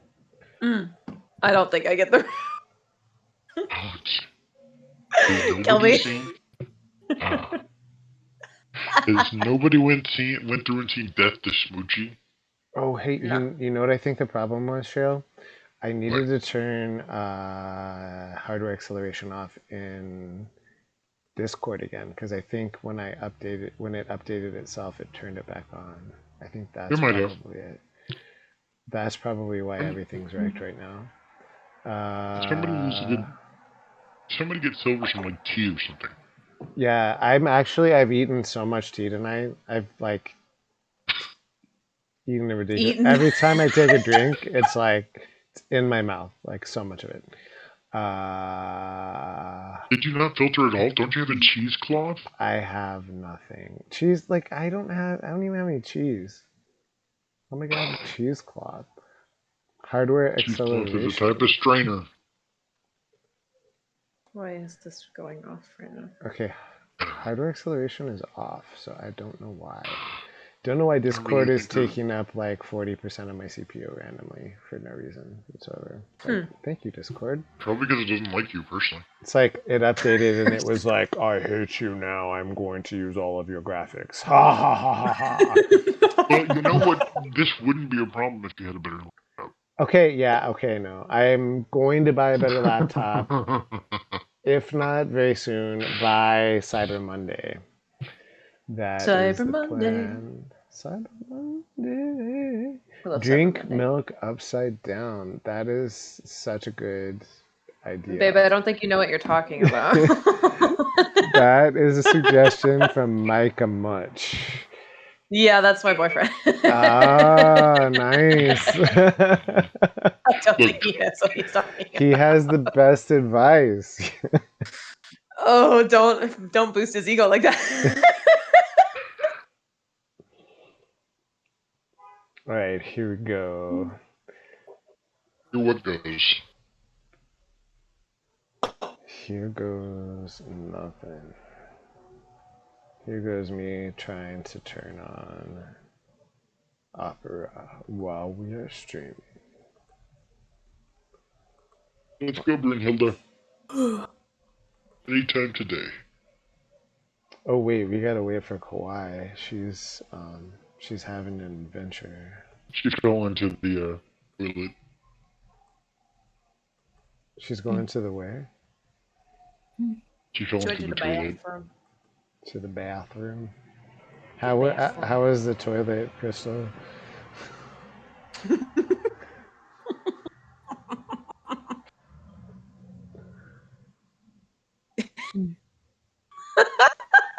I don't want to know what you guys were talking about while I was gone. JR asked you how the bathroom was. I said fine. We didn't hear you. Oh.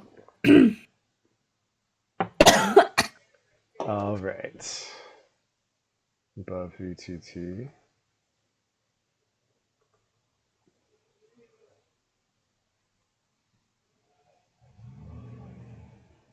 So let's start you guys out.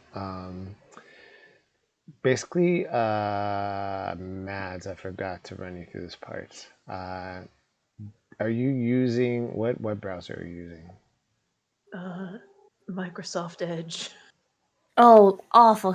What are you thinking? Let's change it. What is wrong with you? Disgustingness of that. What is going on? Oh my god. That's all I have. Have What do you I need to do to fix Lost it? your mind. I don't understand. What's the problem? We're just giving you shit. So I do see you here as a player, but I don't think you can. I don't think you can do the. I don't think. Yeah, I don't think you can do above VTT unless AboveVTT unless you're using requires Chrome. Firefox or Chrome. No, actually, I think you can get to work. I think you an extension for Opera too. It doesn't. Chrome, Yeah, it Firefox, works. Opera. It works on Opera, which is what I use because Opera is based on Chrome. But okay, if I just get Chrome, can I do it? yes. I'm on Chrome. That's what I have from. I mean, I have to figure out how to get it. given that the web browser seems to be destroying my stream, we could just do Imagination Land There it tonight is. as well. I was about to say it might be it. better if it's gonna destroy your stream. Yeah, we're just gonna That's good. do. I'm gonna close this. It was going fine last time. Like, what the hell happened? Like, why is it like one day it's perfectly fine? Sometimes Twitch can be fuckery, and then sometimes like updates just like fuck up your entire stuff. Yeah, I wish I could like. What happens to when you get to? Bye, Micah. What happens? What happened like to when like you could just not update? You could be like, no, I don't feel like updating, and it would ask you politely, do you want to update? And you could be like, fuck no, I don't want to update. And now I mean, my computer does it. My computer asked me if I want to update or not. Oh, mine does, like for Windows, but then it doesn't until it doesn't. Turned off the ability to disable all updates. You have to go through and go into the settings, and then you pause it for like 3 months. When I want to pause it for the end of time, like for forever, I want to be like never update ever again. Why don't you just go through and move over to Linux? Yeah, that would actually be pretty nice. Okay, so look for a plugin called AboveVTT. Where do I just look it up? Like, do I just Google it? You can. What is it called? The Google store. AboveVTT. VTT. It's all one word. VTT. Extension? Yes, and you just add it to Chrome. Chrome, just from Chrome Google, I'm assuming, the web store? Yep. Yeah, there you go. Yeah, there it is. All right. Add to Chrome. It can... Yeah, I do it. And it's downloading. Has been added to Chrome. Okay, so do I just go back to D&D Beyond then? Yep. Yeah. The campaign page. Yeah, you're gonna want to be on the campaign page. And view campaign, I'm assuming. And then... Look down below your character, it should have an AboveVTT button. Oh, I see. Click it. I'm learning! I see things. Okay, what is this though? Just AboveVTT. How do I get rid of that? Oh, there we go. I just click. Cool story! Found it. Okay, you're in. Yeah! Nice. So if you look at the top right, it'll say sheet. If you click that, it'll open your sheet. Your campaign sheet, your character. Close it if you want to see the map. Nice. I'm here for this. All right. God, I feel like a fucking child. You aren't? Just fucking learning shit for this. You aren't a child? I thought you always were. What? You heard me? I didn't stutter. I'm 21, bitch. You're not helping your cause. That's the woman that literally will be like, Mama, every time she comes in to chat with me. I literally go, Mom. So, what was that little one?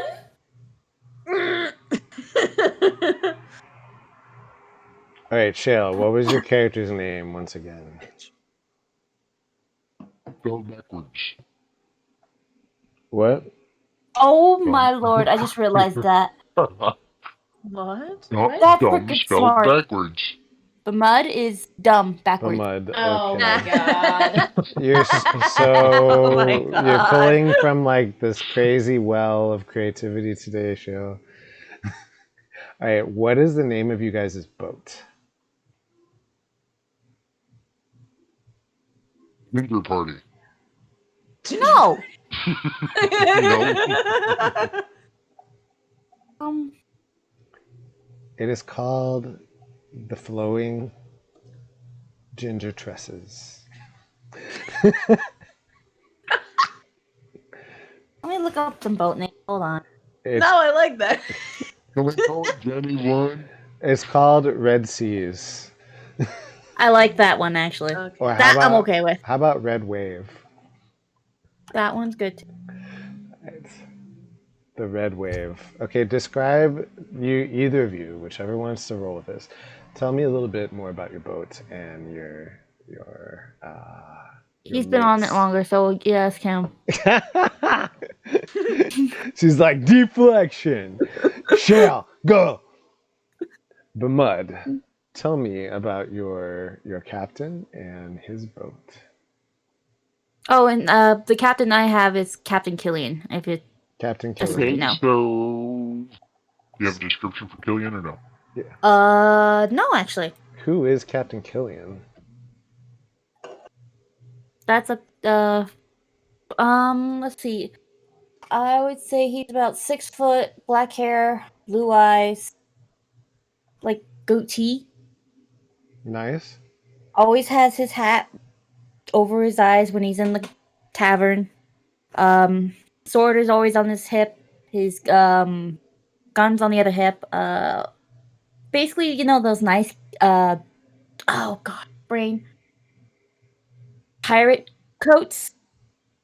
He's in one of those. I was thinking more like either like a deep red or royal blue. So Did they have guns in this time? Well, we do now. You might want to change that to a dagger. No, we can do we can do a dagger. we that's can have fine, too. muskets. Like they're like muskets that take a long time to load. Like we can have those. I'll say they're not very common and they're not super effective. Like it takes so long to load them that like there's a mechanic for it. We can roll it kind of like a crossbow. We'll like For picture reference, can we say he looks like the Dustin Hoffman version of Hook? Yes. Yeah, That's actually I'm good. done. From I'm Hook. good. Yeah. Crystal. What? all right. Listen, my character might be the one going around fucking people this game. I mean, fair.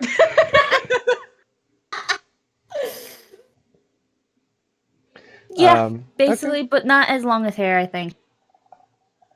Does he speak in a har voice? Well, yeah. Pirate. I'm Captain Killian. Gonna make JR talk with a pirate theme all night? Why not? I agree. All right. So what is his ship? Is it fancy? Is it shitty? Like what's the ship like, guys? I'd say just a traveling merchant type vessel. Nothing really stands out. Kind of stay on the down low. That Yeah. sounds smart. Yeah. You know, like the Millennium Falcon, you gotta go through and make sure it looks like a piece of shit, so everyone underrates it. Ooh, that's So, Bamad,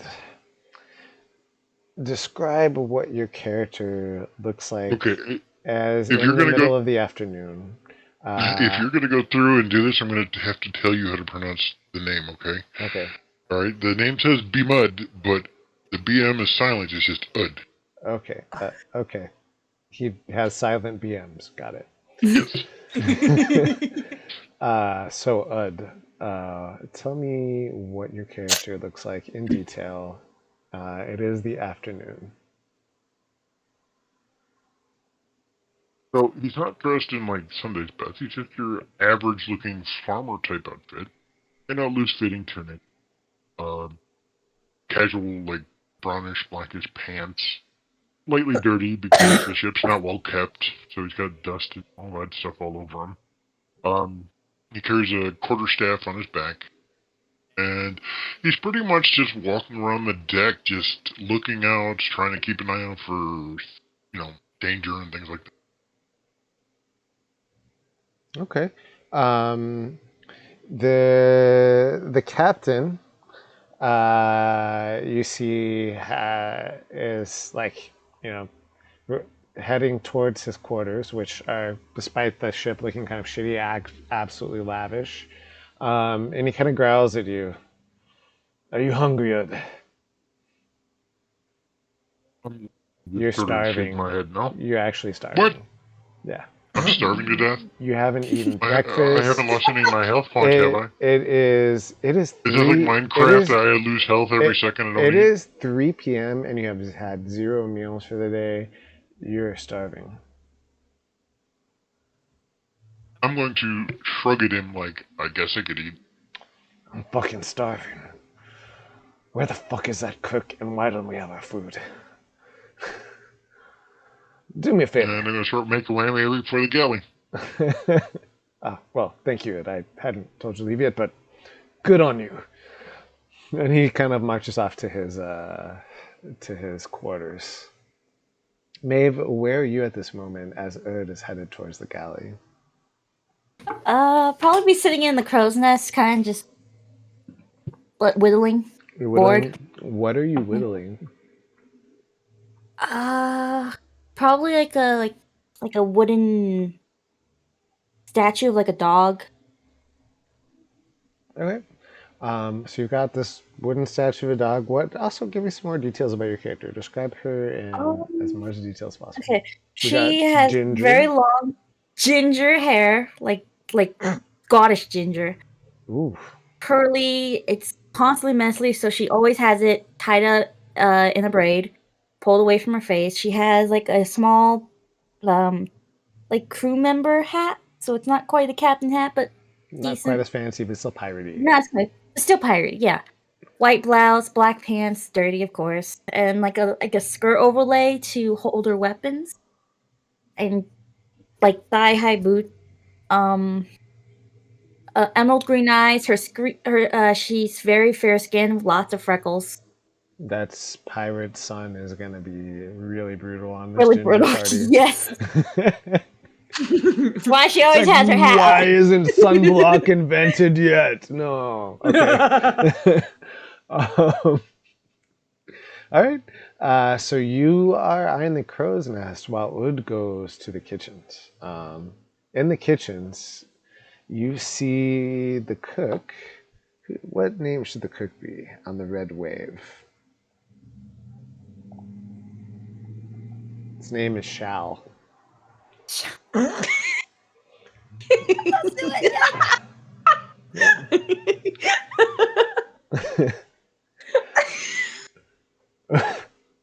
gotta open my dice. Crystal's dying. She's out. She's out. She's done. Bed, y'all. We just fucking started and she's out of here. I'm just gonna go. I feel like maybe it's time that I had my life in order, and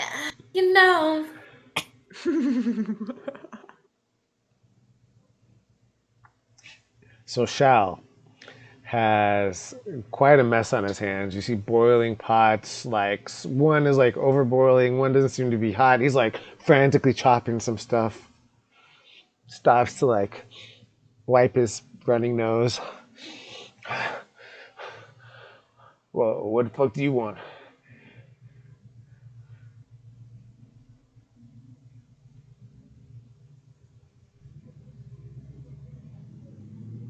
And Bamad is silent as the BM in his name. I'm trying to think on how to say this without saying words. Remember, my character doesn't talk much, so Well, I'm going describe to what your act like I'm character holding. does.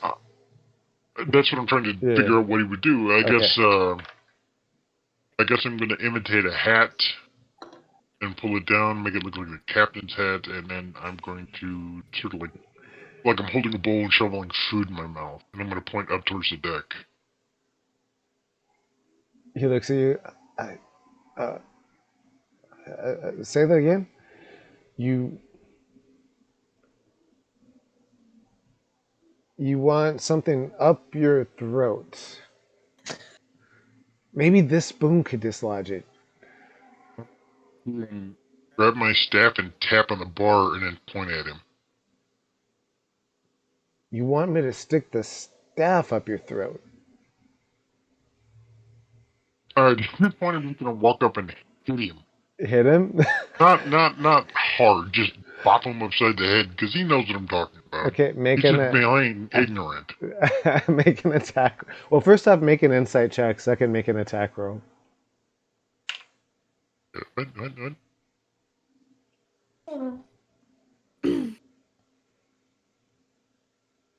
So you want me to roll an insight check to start, right? Yes. Mm-hmm.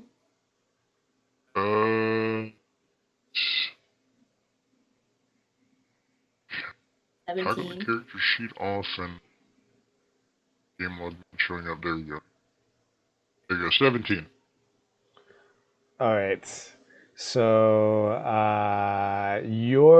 what you notice is his eyes are really bleary. He's talking with a bit of a slur, like maybe he had way too much rum last night.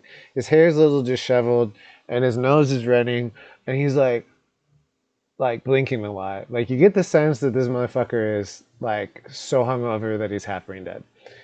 At this point, I'm going to walk behind the bar and start just trying to make a sandwich myself. Did you smack him on the back of the head or not? You still gonna do that? Yeah, I think I'm still going to hit him. Okay, make an attack roll.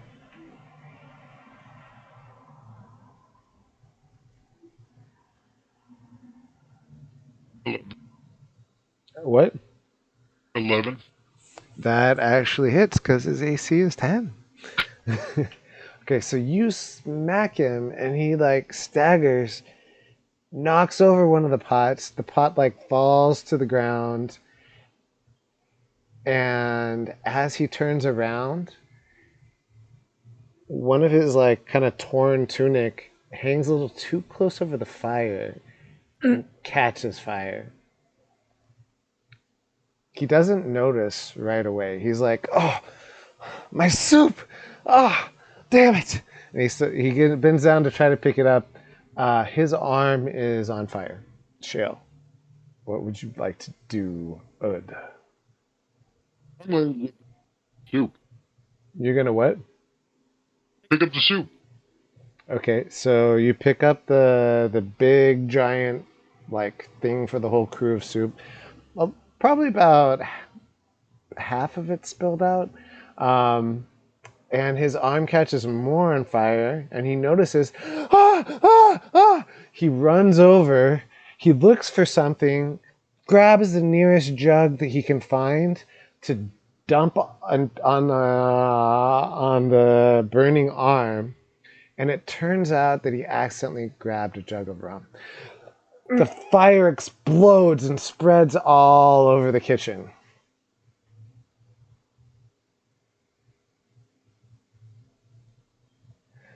The cook is now running around screaming, half caught on fire, and the fire is spreading throughout the kitchen. What would you like to do?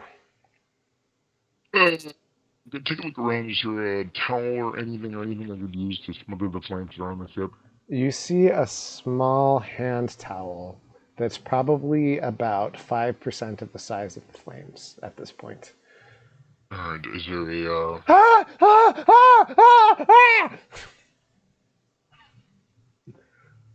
He's running around like he has now taken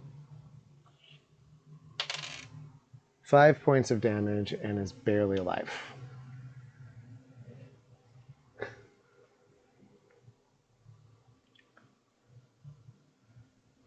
look around for some water and whatnot and try and put out the fire on the ship. Make a perception or investigation check, whichever you choose. 16. Okay, right next to the rum is a very similarly shaped jug, but it has water in it. Take that jug and put the fire out on the ship. And you're just ignoring the cook? Well, if there's any water left, I'll put him out. Okay. So the flames that have spread like along like the cutting table and are starting to lick the wall. You start dumping this jug out, but clearly the flames in the room have gotten too large. You put a little bit out, but there's a lot more there. You start to feel some sweat, and it was already hot in here. Now it's getting really hot. Meanwhile, the cook is now on the ground, still on fire and unconscious. You know, you're gonna make me scream, aren't you? Just to be a dick. You don't Because I have told to him my guy scream. doesn't like to talk.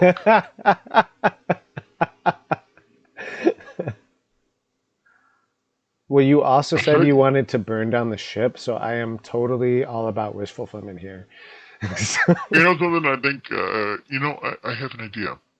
I'm gonna look around. Do I see the dinner bell that's commonly on the ships in the galley to let everyone else food ready? Yes, you do. So you step over the cook, who is now making death saving throws, and you ring the dinner bell. There we go. Good help. The cook, since he's still on fire, fails his first death saving throw automatically. You ring the dinner bell. Alright, then I'm going to take a moment and dump my water skin out on him, making sure the fire's extinguished. Make a... Let's call this a sleight of hand. It's going to be a really low DC, but we'll see if you are able to successfully put out the fire. 22. Right, yes. You managed to get just the right spots, and now he's making normal death saving throws. Can I use my medicine skill to try and stabilize him? You can, but it is now, the fire is spread quite a bit. It's very hot. Is nobody going through and coming down for the dinner bell that I rang 2 minutes ago? You hear, it's not been 2 minutes, it's been 6 seconds. You hear some footsteps on their way, but it takes more than one round for them to get there. So go ahead and make a medicine check, and also make a constitution saving throw. Really? Smoke inhalation? Mm-hmm. How about a 5 for medicine check, and then you said con saving? Yes. For con save. A 6 for a con save. So you are trying to figure out like how to get this guy breathing again. You try punching his chest because you heard that's a good way to resuscitate people, but just hear some bones crack. He still seems pretty dead. Meanwhile, you start coughing a little bit as it becomes harder and harder to breathe, and the heat starts to take its toll, and you take 1 level of exhaustion. Okay. Silver, you are in the crow's nest, and even from up there, you hear a ding, ding, ding of the dinner bell. You notice, like, it's been an unusually long time since you've had any food. The cook must have gotten drunk again and totally fucked up lunch. So you're glad at long last at 3 p.m. is dinner. That said, there's no one else up here looking out. Just you. I'm not supposed to be in my post. I get in trouble. You are so hungry, though. If I'm gonna get food. Okay. You climb down, you see a bunch of other people. Oh, man, finally food. I don't know what the fuck took him so long. All right. You make your way down with 3 other people, and you see Ood punching the cook who is dead on the ground with like smoldering, like from having recently had been on fire. Like clearly half of his body is on fire, and behind him, like there's this raging flames engulfing half of the kitchen. I'm gonna stop and go, and then yell fire. Hopefully that gets the attention of people, and we start scrambling to get those two out, and hopefully more people will come. Okay, so you scream fire, and what action would you like to take? You said get those two out. Are you dragging them? I'm gonna try dragging out the. Okay, Ood, Maeve, the lookout, has come down and grabs a hold of the feet of the cook and starts dragging him out. What would you like to do? I'm gonna make my way to the upper deck because, frankly, I'm dying myself. Okay. Are you helping remove the guy, or?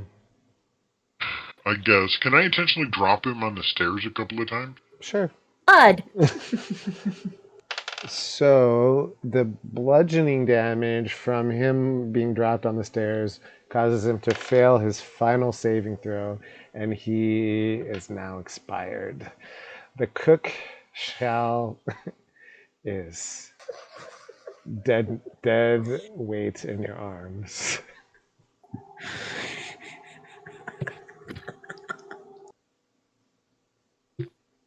Once we're up on deck, I'm going to start picking him up and start to throw him over the side of the boat.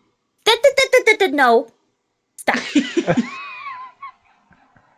Leave him there. We need to get the fire under control. You guys see smoke now. This fire is starting to spread to the upper decks. How much of his, tunic apron is left? I mean, he's got his clothes and most of his apron, yeah. Can I go through and take his apron and go try and put out the fire? Sure. I mean, it's taking up, more than one room at this point. But you could maybe get a small bit of it. No, I'm just looking. I don't know what else to do. I mean, there's no fire barrel. What boat doesn't have a fire barrel with water? There are fire barrels, actually. You said I didn't see one, and I rolled a 22 or no? In the kitchen. In the There wasn't one in the kitchen. kitchen. No. You're on the Who top. doesn't have a fire extinguisher in the fucking... This boat does not have a fire extinguisher. I'm sorry, Shale. OSHA standards were not met by the red wave. As soon as we hit the dock, I'm filing a complaint with OSHA. All right? There's no fire protection on a completely wooden boat. It's pure fucking genius. I swear. Okay, so as you guys are debating what to do next, Captain Killian steps out of his quarters, takes a look at the cook, takes a look at you two. What the actual fuck? Where are we gonna find another cook? And I'm hungry. I was just looking at you did. I'm going to point towards a dead cook and put my hands to my lips like signs of drinking and point at the cook.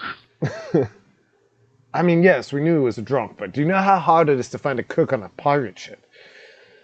He looks around and goes, what the fuck? There's a fire! There's a fire! And I'm gonna point at the cook again and point at the fire. He immediately starts ordering people around. He has one team of people wetting giant cloths and another team of people bringing the fire barrels down from the upper decks.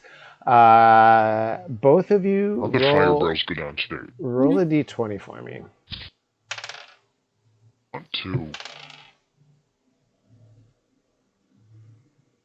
14. You rolled a 2, Shale? Yes? He rolled a 9. You rolled a 9? Okay, and both of you roll a Constitution saving throw for me as well. We're on the top deck. I'm not taking another level of exhaustion. Are you helping with the efforts, or are you going to get? No! Or are you going to get? 13. Or the captain will order you off the boat, like on the plank, if you don't help Oh, put out you the are fire. such an asshole. That's what a pirate captain would do, bro. Like he would not let somebody stand around while the ship's on fire and everyone's running to help. Like he's giving I'm you getting both. off this boat after this, alright? Between the OSHA violations and being forced to put myself in harm's way, this is bullshit. He's giving I you don't both get paid enough for this. various specific orders throughout the course of putting the fire out. So you either obey his orders or you disobey them. Shut up, I rolled a 12 for con save. And I got a 13. A 13? Okay, both of you take one more level of exhaustion throughout the day, but you do successfully put the fire out. At the end, once the fire is now smoldering, Captain Killian... Oh, fuck, that was a close one. We're gonna have to go to land immediately. Mm-hmm. Try to recoup our losses. The ship, luckily, isn't that far off the coast. And you guys make your way to the town of Silvershire.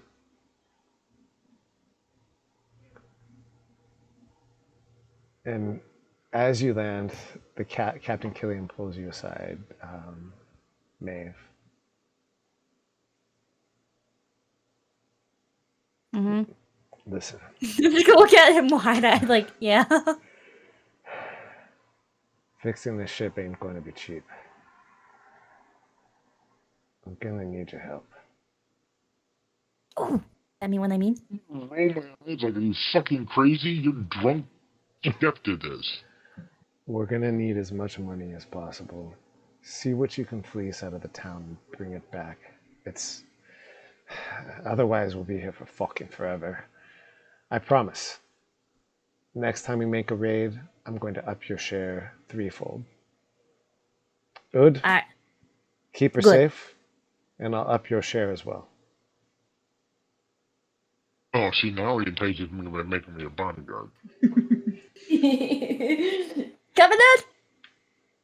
I nod, excuse me, at the captain and then follow up behind Maeve. Alright, you guys make your way off the ship. Alright. Okay, I just want to clarify, as I'm following behind her, I'm sort of trudging along, you know, sort of like a typical, like, I imagine a furbog would walk similar to that, like a troll, just sort of like waddling shuffling. and stomping behind her, basically giving everyone the impression that I'm nothing but a hired gun. I don't want people to recognize me for what I can do. Yeah, Just lead people. got it. People just kind of like write you off as that dumb oaf that's following someone. Yeah, pretty much. Not knowing that you're secretly a genius. Not knowing that I'm secretly a deadly weapon. Maddie went to the bathroom. Okay. Did I? Oh, she's back. Wow. I didn't know you were back. Doesn't she usually spends most of her time in the bathroom. So tell me, how does Evangeline use the toilet? No. That's private. So Evangeline and Saber, you guys have taken off. Go ahead and tell me, like, just in broad strokes, how did the beginning of your travels go? I was on my way to discover why my husband was killed. As I was leaving the estate, I seen the noble young lady whose family I serve leaving as well. I proceeded to ask her what she is doing. And I guess she told me. And so I decided that I could not leave a young noble lady to fend for herself out in the world.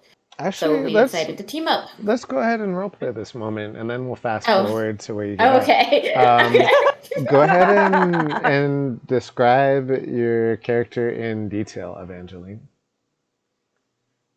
Evangeline I decided to leave my home and my newly born daughter behind because there's nothing I could do for her here. There's no way that in this society I'd be able to make a way that is stable enough to take care of this child alone. So I decided to wear only the clothes on my back and take a bit of money given to me by my family and head out in search of a new place to build a new life for my child. And as I am wearing leaving, clothes, that sucks. As you're so as you're saddling your horse, also describe your horse for us. What's its name? What does it look like? oh god, my horse is going to be named. We'll Can we call our host Cowboy? Or Leroy? I'm down Leroy. with that. Horse is going to be called Cowboy. And it is going to be brown, chestnut brown with white spots all around its body and its coat. Okay. So you see Saber. Go ahead and describe how Saber looks as she comes across you in the stable, saddling up your horse. Saber is a 5'11", so she's very tall. And she weighs about 215 pounds. She has very long hair that is red. And it is it's red. She has bright green eyes. And she's wearing the typical knight uniform. She's wearing her chest plate armor, and she is walking into the. Does the armor have like a coat of arms related to the people you serve, or the shield, or is it all just sort of like generic? It's a generic armor. I am not taking the coat of arms armor. Okay. I'm just taking a generic set of armor with me. So Saber, tell me what you say when you see Evangeline saddling your horse. Lady Angeline, what are you doing? Her last name's Hadley, so you could say Lady Hadley if you wanted to. Lady Hadley, what are you doing?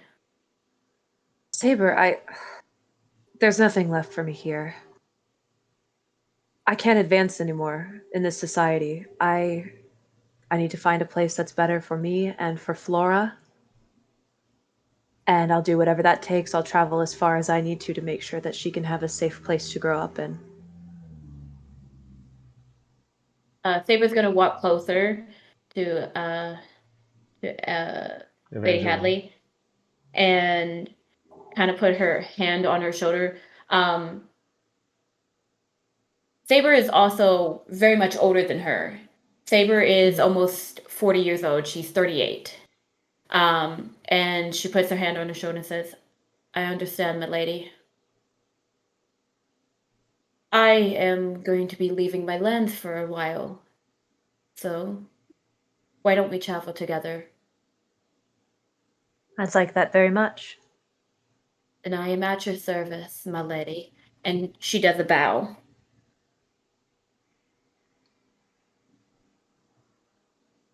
I'm digging this knightly chivalry. So really amazing, like montage music plays as you guys ride on your horses across the lands. And eventually you guys... This is not the Blazing Saddle. You're not going to ride off in the sunset. You know what? Okay, so... like, I am getting really crap. I'm still getting tons of drop stream. Like, I wanted to bring up the Blazing Saddle soundtrack, but I failed. Like, that will take like 20 minutes for Opera to load. So, you guys make your way to Silvershire.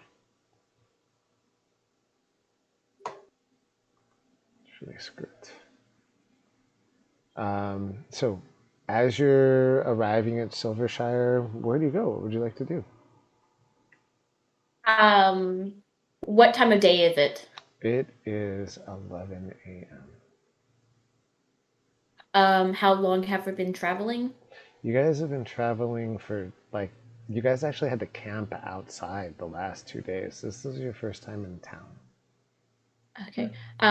Lady Hadley, I suggest we find an inn that has a tavern and purchase a room and get something to eat. I think that's a wonderful idea. I have enough funds to be able to pay for however many nights we need to stay at this inn until we get our bearings. Do not worry about it. I have money on me as well. And So- find an inn we shall. So we're gonna go find an inn.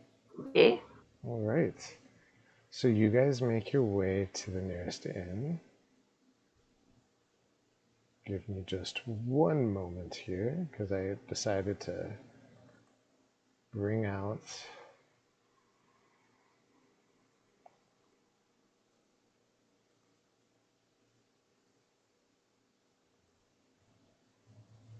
opera after all. And let's see. We have 100 fantasy wine names, 100 unique dragon hordes. Let us find the tavern generator. Here we go. Generate tavern. Let's see what we got, guys. You come across the Happy Mare Lodge. A wooden building with a straw roof, the Happy Mare Lodge stands 4 stories tall. This place is typically bustling with patrons. Inside, the main common room has a low ceiling and a dark interior.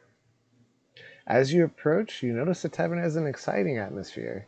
It's got something of an ongoing festival where people of all types come to meet, eat, and drink. This is the party tavern. That's why it's called the Happy Mare. It's not the sad mare. Stay close to me, milady. All right. As you enter, you see a gorgeous female dragonborn standing near the entrance, playing a dice game with someone else, and a thin female gnome also telling an exciting story to a few other taverns. Candy Mildsword is the proprietor of the tavern. She's a gnome. So you've noticed that the bar where people usually sit and order from is actually more like waist high as opposed to like the normal height, so that Candy can more easily serve the patrons. She seems to be running the bar while 3 or 4 other people also run around and take care of the patrons. I'm going to go up to the barkeep and ask if they have any rooms. She nods. Of course. You happen to have any rooms that have 2 beds in it? Our double rooms run 6 silver pieces, single rooms for 4. If you want the largest penthouse suite, that would be 10 silver. Milady? I'm fine with these 6 lodgings. We'll take a double room. As you guys are ordering your room, Silver and Shale, you guys Can I join ready? them in the room? So, Silver and Shale, Dave and Ud, you guys wander through the city. Go ahead and make me either a perception or investigation check, Maeve.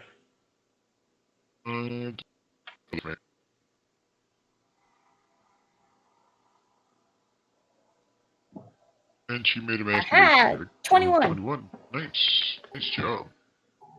Okay, you guys have been in a lot of towns, and you are not seeing any jewelry. Like, coin purses look thin as all hell. You don't know what the hell is going on, but something strange is happening here. Like, nobody seems to have any valuables on them. To mess up, there must be a really good brothel. That said, you do hear a lot of action happening from the tavern nearby, the Happy Mare Lodge. Let's head to the tavern, Ud. I'm just gonna grunt at her.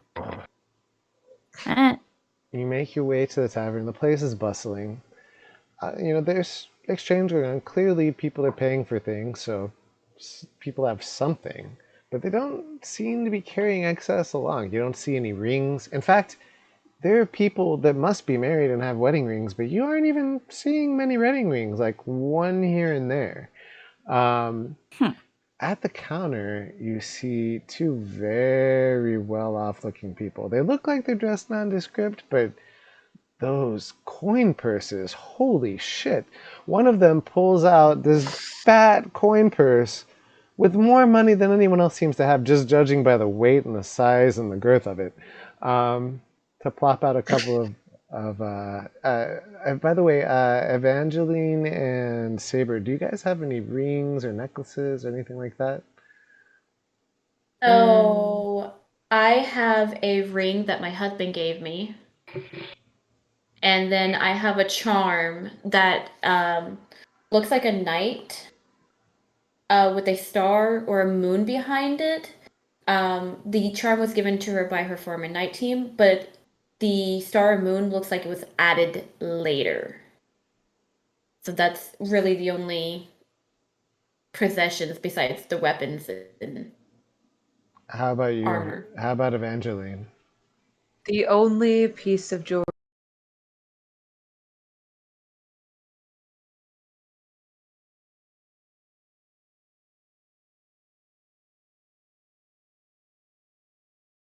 that I presently own is fastened around my neck, a simple silver chain with a ring threaded on it, with a gold band and a green jewel. It was the wedding ring given to me by my dead fiance. Maeve, Have that, really anything that's sentimental. We have sentimental pieces, and that's it. Maeve, May he rest in peace. that ring, whoa, gold. Like, you have not seen gold, much less a gemstone like that, anywhere around here in a minute. As well, you also see some decent pieces on her companion. So they have fat coin purses, and they also have some nice jewelry there. In comparison to what you've seen around, which has been just scarce as all hell, these look like some pretty good marks. Also, go ahead and make a perception check or a history, whichever you prefer. Ooh. You got a 2? Me? Oh, no. Oh no, I have it. I got a 10. Okay, you do not recognize these people out of their element. Ooh. All right, I found my mark. Good. Stay here. And I'm gonna do stealth, then sleight of hand. So are you trying to not be noticed, or are you like trying to accidentally bump into them? What's your strategy for picking pockets? I try to be like unnoticeable, like they can't feel me pick it off them. What are you going for? Are you going for the coin purse? Are you going for one of the rings? I'm gonna go for the coin purse first, and then I'm gonna try to go for the ring around the neck. Okay, give me a sleight of hand roll for the coin purse. 25. What the fuck? Which coin purse are you going for? Evangeline's. Fuck you, bitch. Yes! It was huge! How good I take it. You expertly act like you have just dropped something on the ground, like reach down to pick it up. With your other hand, you reach over and manage to quickly snap the coin purse off of her belt and slide it into the inside of your skirts. All right. Is that all you're going for? Are you going for anything else? I'm going for the ring around her neck, too. I'll kick your ass. Now you're getting greedy. This is a much more difficult one to go for. It's going to be hard to get that one stealthily. So you can go for it. But doing it without at least like bumping into her, like what you could do is you could accidentally bump into her, distract her, and then try to smoothly rip it off. But just grabbing it without her noticing, like she would feel it. If someone went like that to your necklace, that'd be tricky. Yeah. So you're pretty sure you can get it. Where but exactly? Where are they she's in gonna relation to me? she's gonna at least notice you or see you. There's no way to really get it without getting the frontal approach. How big is You have these your thieves tools include this little thing you can hold between your finger and your forefinger that would snap it perfectly. So basically what you would do is you would kind of bump into her, oh, I'm so sorry. At the same time you bump into her, you just gently reach under, snap it, catch it, pocket it, and then go and hope she didn't notice that the necklace had been snapped. But you wouldn't be able to do it without without bumping? without at least And bumping. normally, my type of thing is try not to be seen at all. How That is said, this ring looks really nice. I know. Maybe I go for Saber's coin purse instead. I mean, I have mine out paying the tavern lady. So hopefully you're putting it back soon. That's what I'm doing right now is I'm paying her. Okay, so you pay her and then you put your coin purse back. Yeah, I think I'm gonna go for the second coin purse, and then I think that's a good. You're not gonna go for any of the rings. No, that's too greedy. All right, make a roll. All right. Nat 20, and it's 26. Damn. Damn. Fuck. Fuck you, Silver.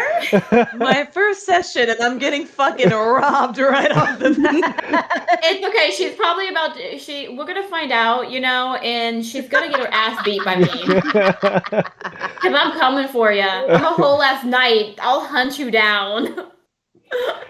And then turn you into the local authorities.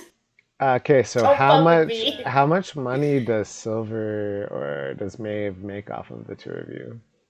That's a good So question. I had 25 gold, and then I gave up 6 silver pieces to the tavern for the night. So 24 gold and 4 silver. Inventory, right? Yeah.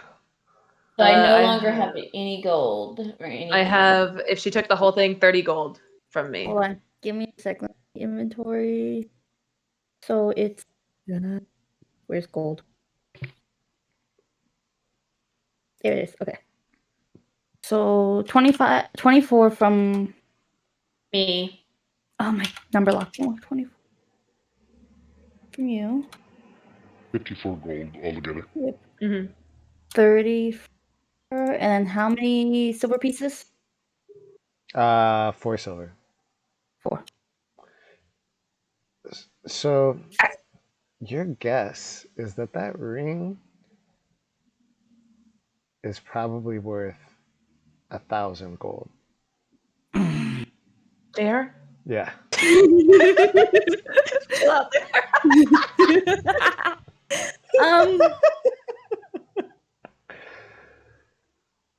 Wanna get Though, I mean, you can also plan a little bit more. You could wait till she falls asleep. Yeah, I'm gonna have to wait because Yeah. it's too crowded. And I don't want them seeing my face. Okay. We'll make off with what we can for now. I'm to clumsily knock into one of the tables, causing a giant commotion. Okay, you guys all notice this kind of oafish furbolg. And like some people are like, what's going on? He knocks the whole table over, and a bunch of people stand up as like all of their beers fall everywhere. So as a knight, I know this could lead to a fight, so I'm going to push Evangeline behind me. Okay. The patrons stand up like, oh, that took all the rest of my wages. I'm gonna walk away Look like and scratch my forehead or scratch the top of my head like I don't understand what he's saying. He's gonna look at you. Is it somebody's got to pay for this? He's gonna look at Candy. And Candy kind of like raises an eyebrow but doesn't say anything just yet.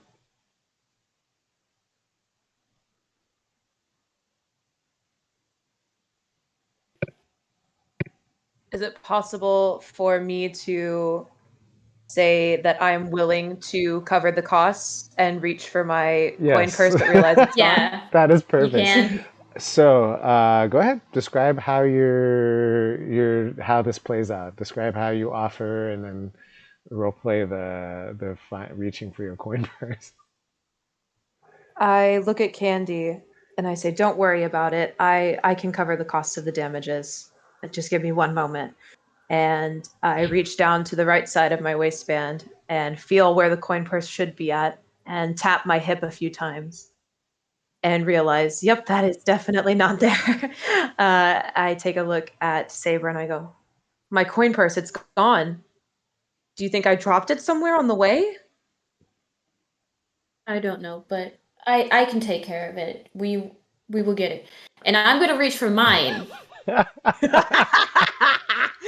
And I'm going to realize it's gone, and I'm going to immediately be like, "We've been robbed." All right. Ood, and Maeve, what are you two doing? I'm just leaning against the table, just watching this all go down. Like, interesting. Pity. I'm gonna start walking towards the door. Hey, you can't just walk out of here like that. You have to pay. You have to cover these costs. This is at least 3 silver worth of beer that we don't have now. I'm gonna go through and just All of us are struggling with the goblins about. I'm gonna go through and just sort of shrug at him like I don't understand. All right. Make a deception check.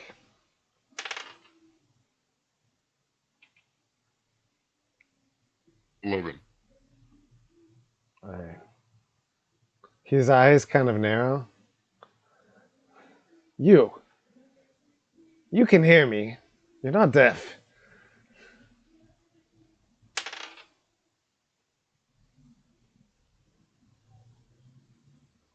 I'm gonna offer him the burnt cook's apron that I took off the cook earlier.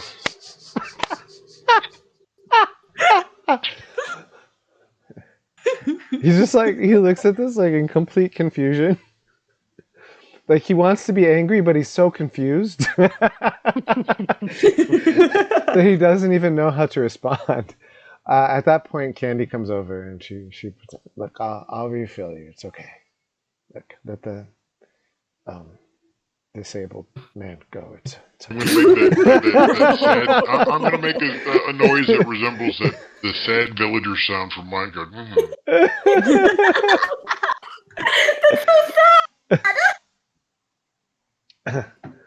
So Candy nods and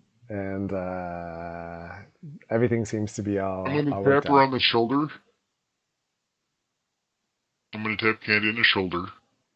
I'm going to pull out the quarterstaff and tap it a couple of times, and then like hit myself in the head, not hard, just showing her that I'm willing to fight. You don't need to do self-harm. It's okay. We understand that you can't pay it. You don't have to hurt yourself. I'm gonna start walking over like. I'm gonna sit down and throw a temper tantrum, or sit down in like a temper huff, like Crystal always does. I'm gonna start walking over like I'll handle him. Come on, I got you. Come on. Is there an innkeeper that Shale will not murder? That is the question. Another thing you guys should know: this is the only inn in town, and since there's repairs on the ship, you cannot stay on the ship.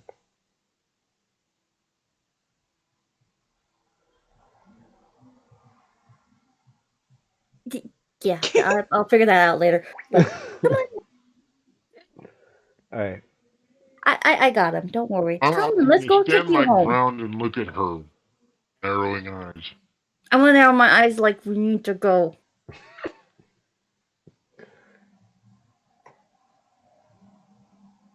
I'm gonna do the same thing like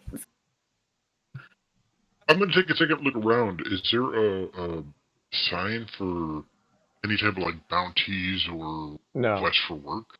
No. Alright, I'm gonna make my way towards the door. As Showing they're, obvious signs of my unhappiness. as they're leaving, I'm going to go to Candy and ask her about the goblins. It's a problem. You hear about goblin raids, but they've actually been roving through town, stealing anything they can get their hands on, and then disappearing. Everybody's been robbed. Stop where I'm at. Turn around and look at Candy. You do not hear that. You guys go outside. You guys already We're outside. outside. You. You're outside. No metagaming jail. You had your chance.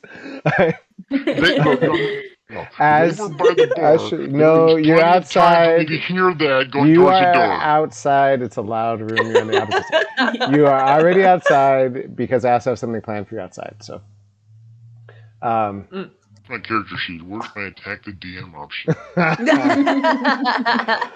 where's my I want to be part of every conversation if I'm not there? Yeah, you're stealing my spot. Bro. Get out of here. It's my spot. Yeah, someone's got to be the paladin. Just kidding. Just kidding. Just kidding. All right. So, yeah, that's what she says. Do you know of anybody that's willing to pay to get rid of these goblins? The only one with any kind of means around here is, the rainweaves.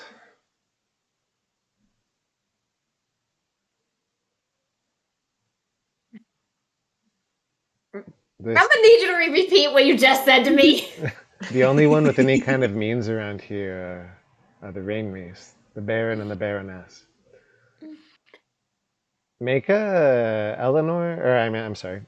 Evangeline, make a history check. Actually, both of you can make a history check. How do I do that? Okay. So if you go to your the middle I got one, 13. it says Dex. It says acrobatics and handling. Go down to where history is, And then Go just where the click that. +2. Click the +2, and it'll roll for you. There you Oh. go. Oh shit.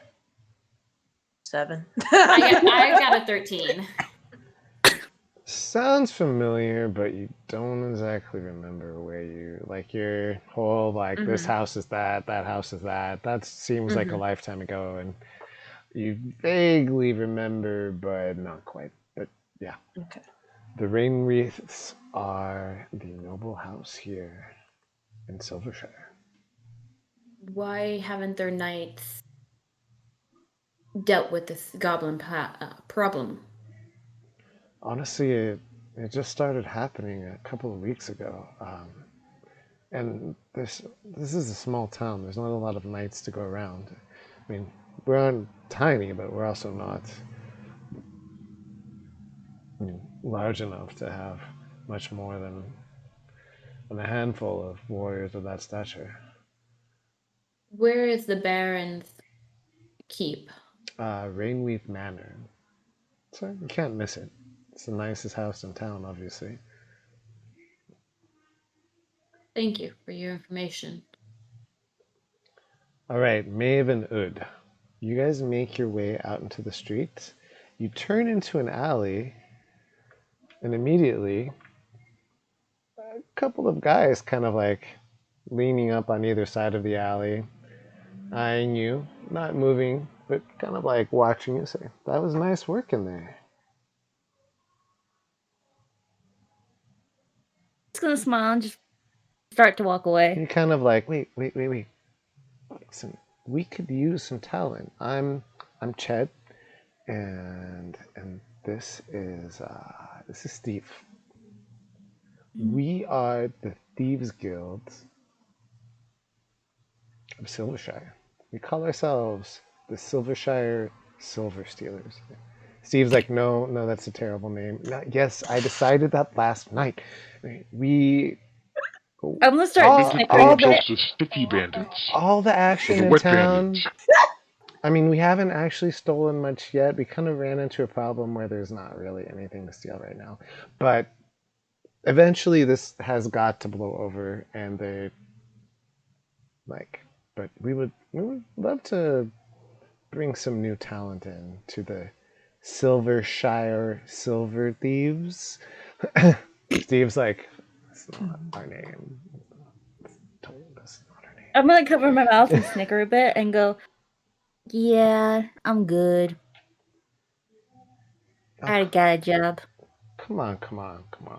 I mean, Nah. you can't just move into someone else's territory, take this wonderful offer of joining up. I mean, if we were tougher, we'd, want to skirmish and stuff. Uh-huh. You really want to skirmish with that big guy behind me? That's what I thought. In my head, like I don't understand. I mean, the other, like Steve kind of whispers, like, he doesn't look that fast, though. You'll be surprised. All right. You really want to try it? Make whichever you would like to make an intimidation check. If you're helping each other, then you can make it with advantage. Are you helping me, Shale? I'm going to go through, and as I'm helping her, I'm going to draw my quarterstaff. You're gonna what? I'm going to help her intimidate by drawing my quarterstaff. Okay. Come on, I did it with advantage. Hold on. I got a 15. 15? Goddamn. That pulls it off. Oh, Dargon! I'm so sorry I missed this in the chat.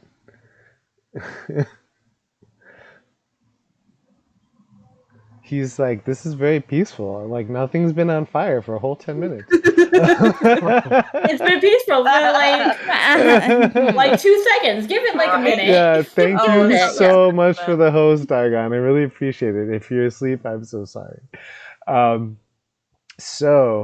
Yes, you successfully intimidate these guys. Meanwhile, I do have a question for you, Shale. How are we doing time-wise? Because I know you got to work tomorrow, and we are. I don't have to work tomorrow. That was the whole point of doing Friday night, because I don't have to work. I totally thought you had like a limit of 1 o'clock. No. The reason we started so late was because I didn't get off of work till and get home till 10:30. Gotcha. So is everyone doing okay on time? How are you all feeling? Yeah, I can go for a little longer, for sure. Yeah, I can do a bit longer too. I'm a little tired, but I'm okay.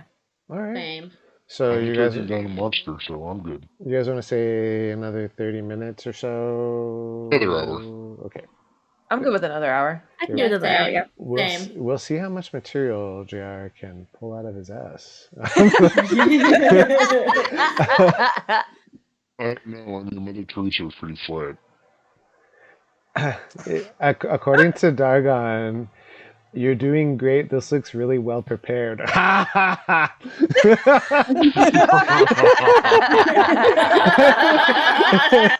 funny. That's the best joke all night. Like, my tavern generator was very well prepared. Thank God for D&D Speak. And this is Steve. Okay, Steve. All right, so let's move back to Evangeline and Saber. I'm going to, after I get done talking to Candy, I'm going to go up to Lady Evangeline and tell her we might want to go talk to the Baron and Baroness of these lands and see if we can't commission them, get them to commission us to take care of the goblins. It would help in your Meanwhile, loading your sorcery. you guys have not eaten today, and you have. We don't have any money. We broke, bitches. We got our money janked from us. Look at that smug ass little face over there. Hey, I'm enjoying this while I can because it's not gonna last. And I do have rations. Rations? What? So I can give her some rations and we can ration and eat. I'm not wrong. So, Yeah. I'm just gonna handle like this like meal Okay. bar, and You it's basically what pull the power bar out of your back now.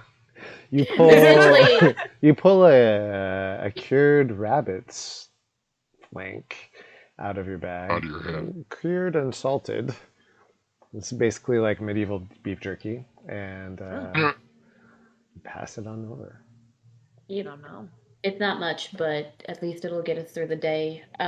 We needed to talk to the Baron and Baroness of this land and figure out why they haven't gotten the goblin problem figured out and This will solved. hold us over, certainly. Until then.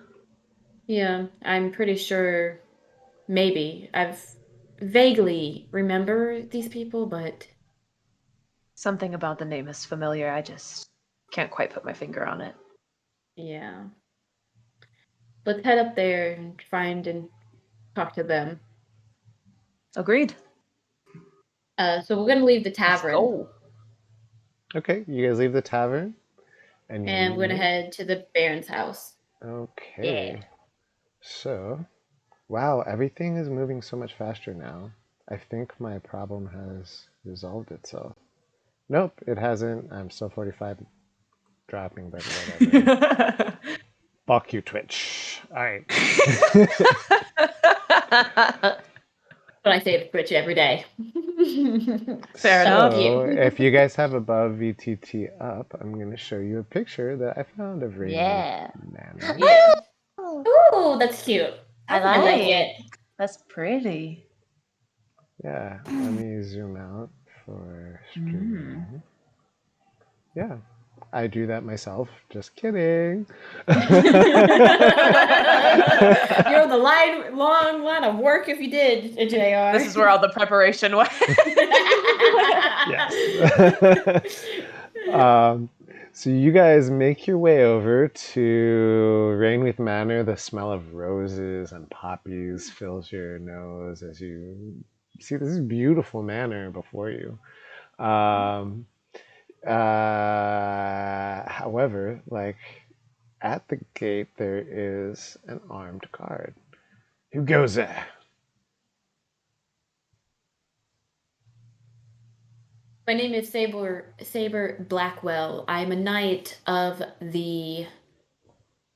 I forgot your last name. Hadley. Hadley family. I am here with Lady Hadley. We would like to speak to the Baron and Baroness. He raised an the Hadleys. Yes, an in-law. Absolutely. Come this way. I'm gonna look at Levine. Like, Okay. I don't remember these people that well. I'm just gonna kind of shrug my shoulders. I'm on the same page.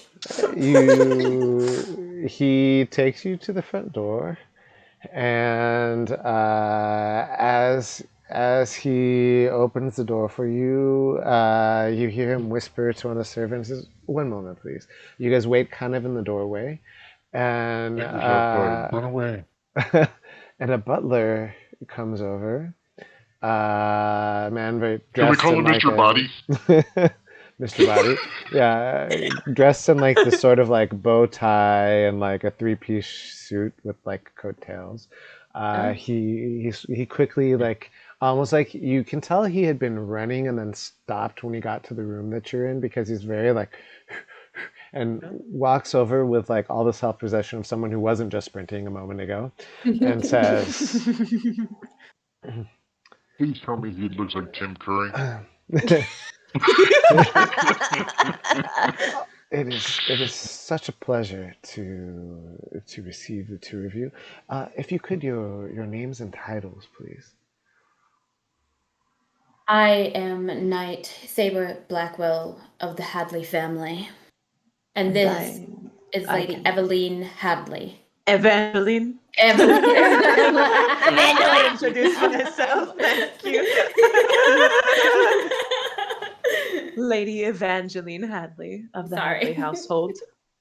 You see a maid like physically sprinting up the stairs. And he waits until the maid disappears, and then he says, Lady Evangeline Hadley and Sir Saber Blackwell. And like kind of like puts his hands out, and walking out of the room the maid just sprinted into, you see with her hair done up, like rubies on her fingers, this beautiful red dress, your aunt.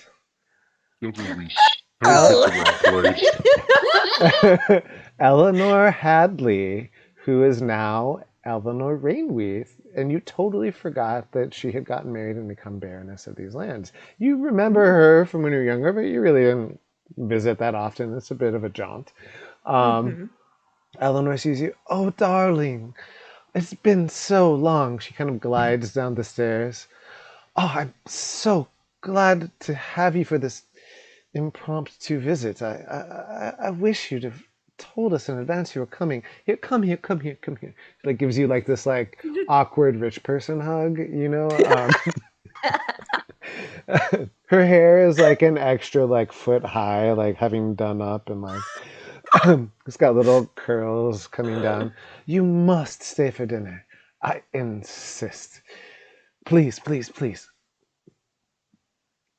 I think that would be lovely, Saber. What say you? Whatever you wish, my lady. She snaps some fingers. Florence, Florence, have the finest guest rooms done up for. I'm sorry, what was your name? She looks at you, Saber. I am Sir Sable Blackwell. For Saber and for Lady Evangeline, the second master suite, please. Hey, baby girl. I have accommodations in the village already. It's not necessary. It's not necessary. Florence rushes off to make up some rooms. You guys are actually welcome to stay at the wherever you want. She's offering you her hospitality. I will leave it up to. Yeah. I think we should stay here. It might be a lot safer. After all the commotion that happened in the tavern earlier, who knows what might happen in the middle of the night. Commotion? As you wish, my lady. What sort of commotion? Oh, I'm so sorry. You know, I'm asking you about current events when I haven't offered you my condolences. So sorry about Nikolai, but we can talk more about that later. Yes, thank you. Please go rest, and dinner should be ready in about, at this point, it would be about 2 hours. In about 2 hours, yeah. Excuse me, Baroness. She walks off. She starts walking off, and then she pauses. Yes? Is it possible that I could speak to the Baron? He'll be at dinner. You're both invited. It is not polite dinner conversation which I wish to discuss with him. She kind of like awkwardly touches her finger, like, well, after dinner then. And she walks off and goes to her room.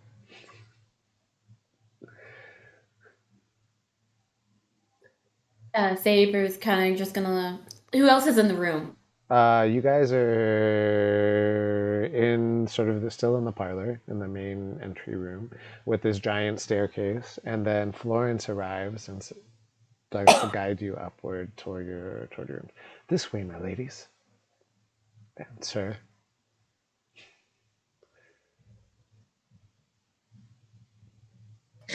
Don't worry, this conversation can happen much later. We'll get our answers. Yes, my lady. Okay, so she takes you to your rooms. They're both lavish. Obviously, Lady Evangeline's is far more lavish. There's like this jeweled like water glass, absolutely beautiful, yeah.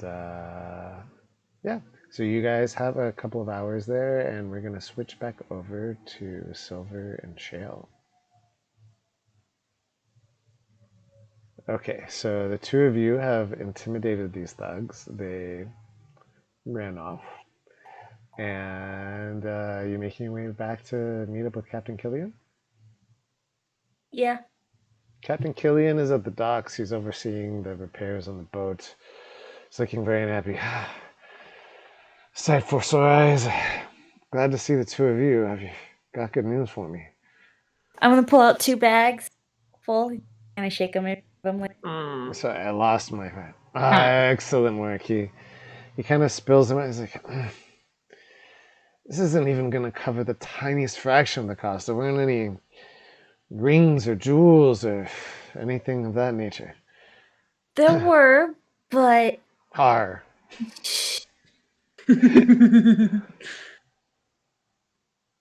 but where the location was, it was gonna be impossible to get at that moment. I'm going to wait until she's in bed.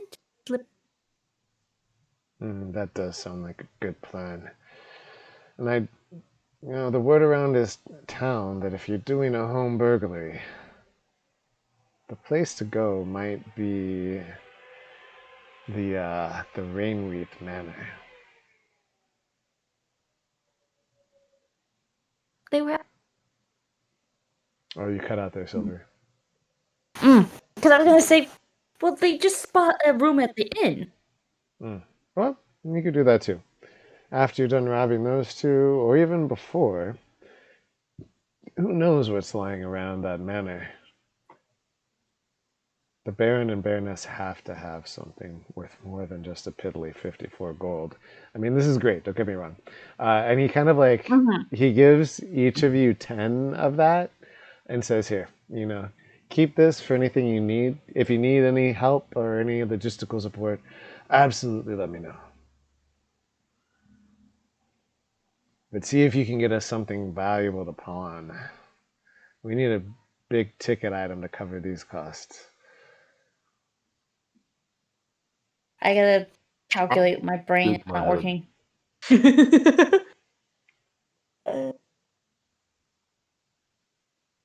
I seriously, I'm just going to shake my head.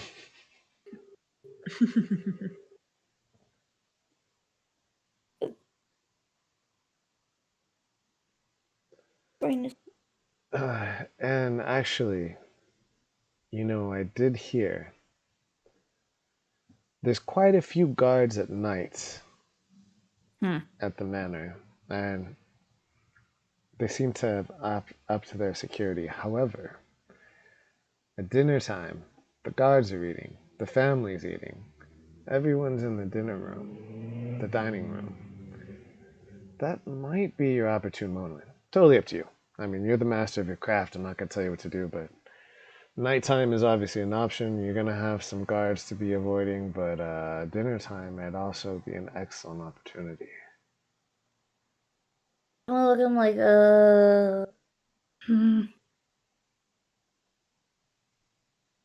both. I'm gonna roll my eyes and go, fine, I'll do it at dinner time. Don't let me tell you what to do. I'm burgered. Gotta get the pirate voice. You're the master thief. I would never tell you what to do. I'm more hold a sword at the throat and get the money that way. So, totally, completely up to you.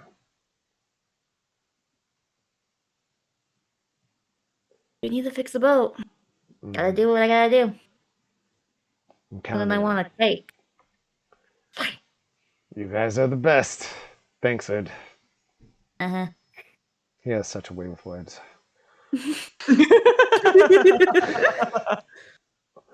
Real conversationalist. All right, so what do you want to do? You got 2 hours, the two of you, before dinner. I'm not saying you two. I'm saying. okay. I'm I'm gonna take a nap.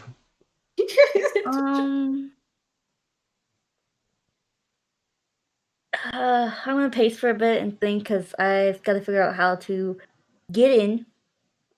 Not only through the gate, through the freaking house. I might have to freaking scope out the place.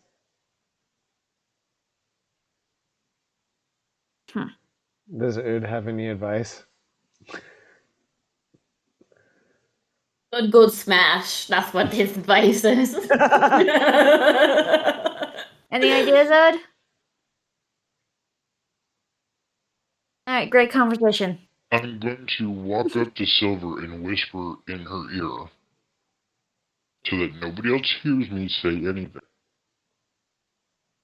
Even if we stole the jewels, if we can't leave the port, can't exactly pawn what we stole here in this small town, they'll know.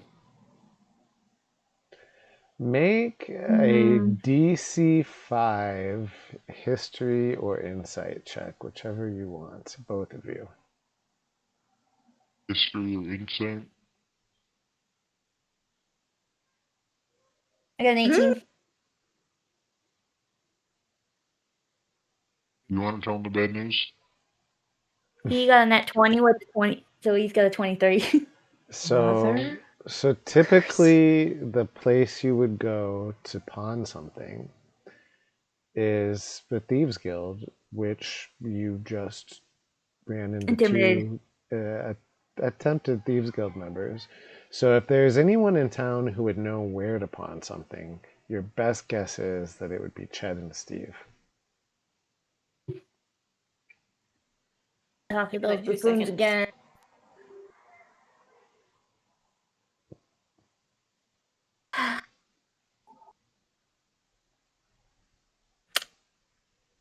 Well, fun.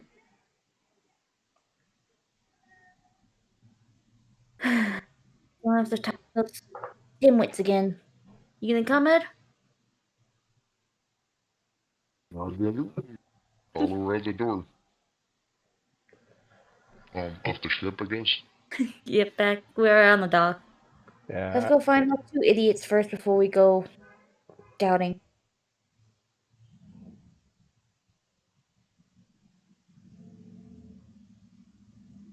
Okay, so how do you find Steve and Ched? We're gonna probably go back to the alleyway and see if they're back there again. Okay, you do not see them. You're right around the corner from the inn.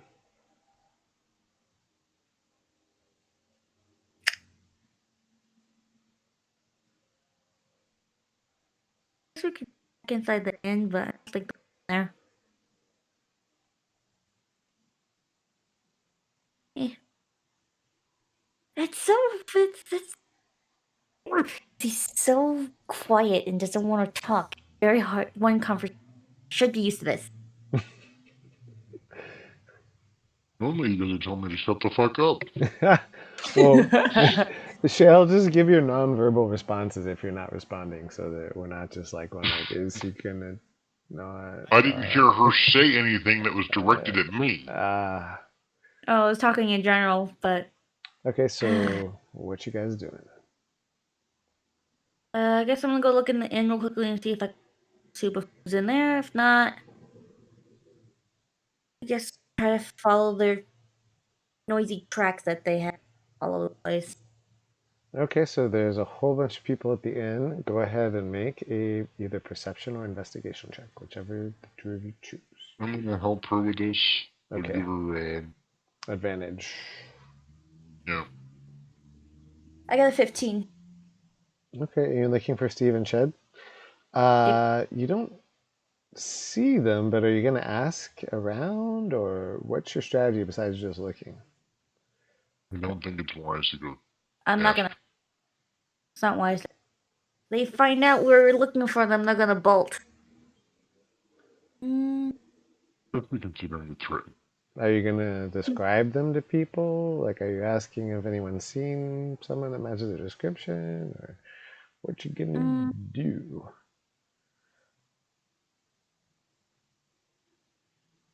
You don't see any sign of the two people you robbed either. Robbed. I guess I'll go to the innkeeper and ask if she's seen Chad and Steve, because I have a funny feeling they pickpocketed from those 2 women. Oh, you're throwing them under the bus. You're just making friends left and right. Yeah. All right. So my job. you go over to Candy, and she's like, "Oh, you've got to be kidding me. Chad's such a sweet guy. I can't imagine." But He just intimidated me in the alleyway. you don't think it was the goblins? Goblins? Yeah, the goblins have been. That's why nobody has anything. Everyone's been robbed. I mean, I know at least 7 people already that have lost their coin purses, had their houses robbed.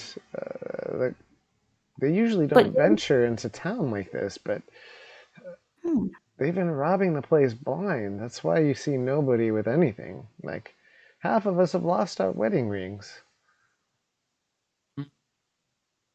I'm gonna look at like I just got an idea. Thank you for that information. Do you know which direction they come from? I couldn't tell you. I imagine caves nearby. There's a few, but the largest ones are, there's the Silvershire. There's the Silvershire caves. The goblins who tend to live in caves, but we know their territory is more in that general direction, in that part of the forest. Thank you for your help. Ed, let's go. I'm going to saunter off behind her. Oh, and I forgot to tell you before you leave. Steve, he lives 3 houses down, 2 houses up. Perfect. Thank you so much. And I'm gonna head out the door. Okay. I'm gonna start jumping in place like, I have the best idea. I'm going to drown. Oh, come on. Last time wasn't too bad. I almost got us killed. Okay, one person got hurt, but besides that, we made out with a little bang. Come on. One person was odd. I'm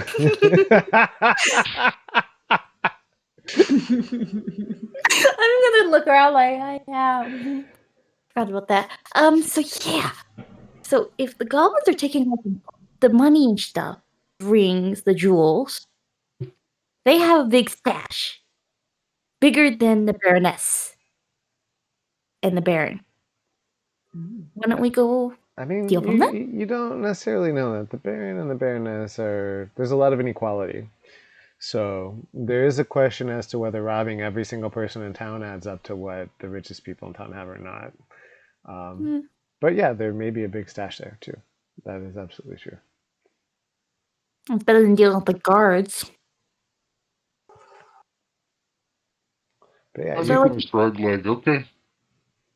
Yes, let's do it. All right. What is your first step towards finding those caves? I guess find tracks if we can. And you guys aren't going to Steve's? I'm gonna look at him. Should we go to Steve first? Steve is one of the Thief Guild members. I guess we can try.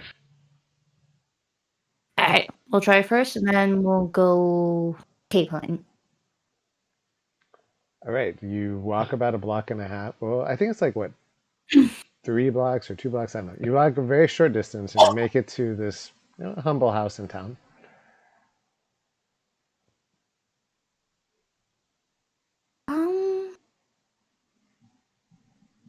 I'm not sure if I just walk up and knock on the door or I should be sneaky and just scare the crap out of him because I've been having fun intimidating the crap out of him.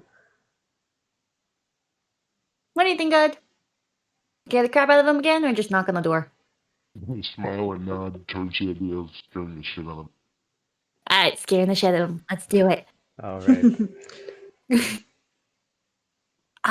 If you want to stand at the front door while I sneak around the back, see if I can pick the lock, see if I can sneak in.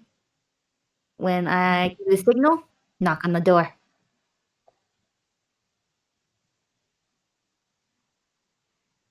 All right. So you make your way to the back. There is a window. The house is very small. It's not a big house. And you see a window into what looks like a kitchen, and the back door, make a... This should be an intelligence. Make an investigation check for me. Okay. Ouch. 8. Okay. Back door, go ahead and... You see it? Like, go ahead and...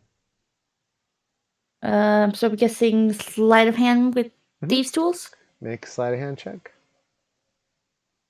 16? Nice. So you slide your tools in with a click. The door is unlocked. Oh man. Shit, I didn't tell how I could signal UD. Uh-oh. You could make a bird noise. Yeah, let's just see bird noise. Oh no, that means I have to do it in real life too.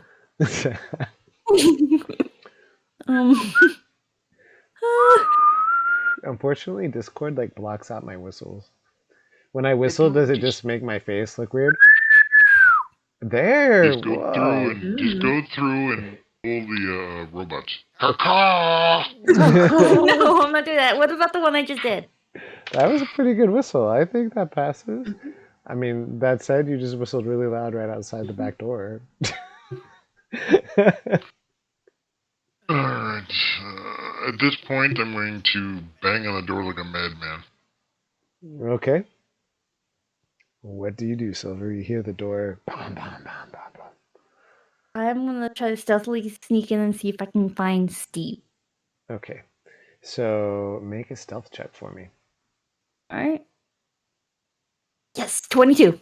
All right. Damn. So you slowly open the door and quickly realize that this is actually more or less a 1 or 2 or 3 room house. So the back door and the front door go into the same living area. It looks like there's like maybe 1 bedroom and 1 kitchen, but like that the windows go into. So you're in the same room that that Ud is banging on the door. You see, though, Steve doesn't see you open the door because he's gotten up and is very curiously going over to the front door, kind of like peeking out the window, and then opens the door. He sees you and he's like, how did you find me? I'm gonna sneak up behind him and go, well, it was very easy.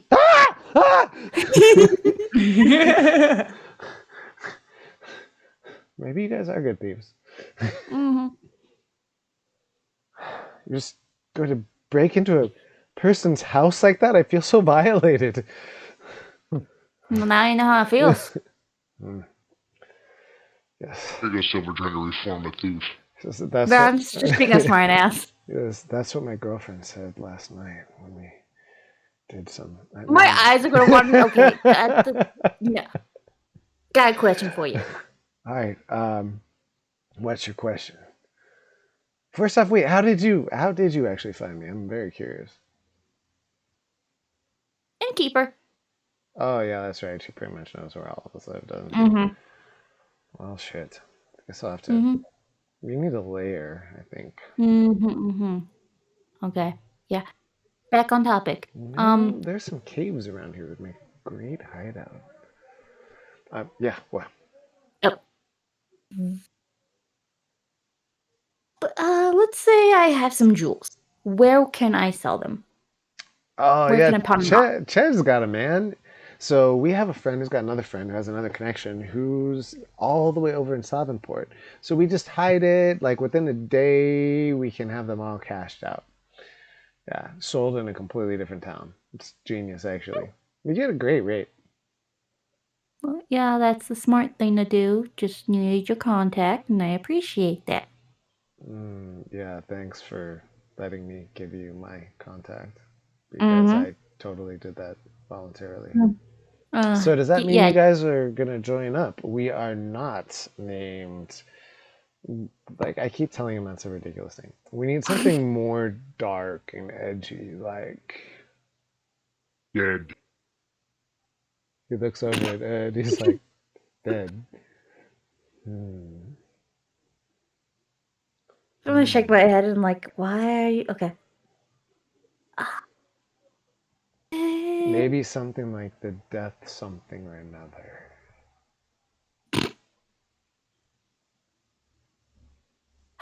Death Masters. Yeah, that's a good one. So DM, Yes. you say DM.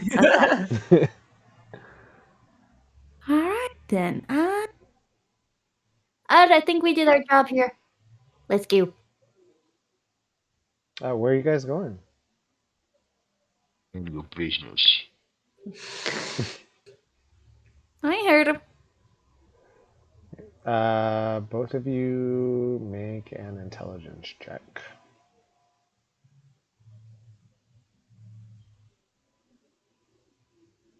This is me offering to give you a hint.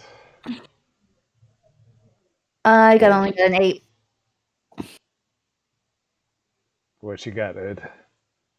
12. So you're looking for some caves, Ed. And he literally just mentioned some caves.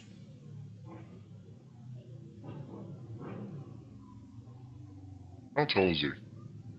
I'd say he's like 5'8", 5'9", 5'8.5", rounded up to 5'9".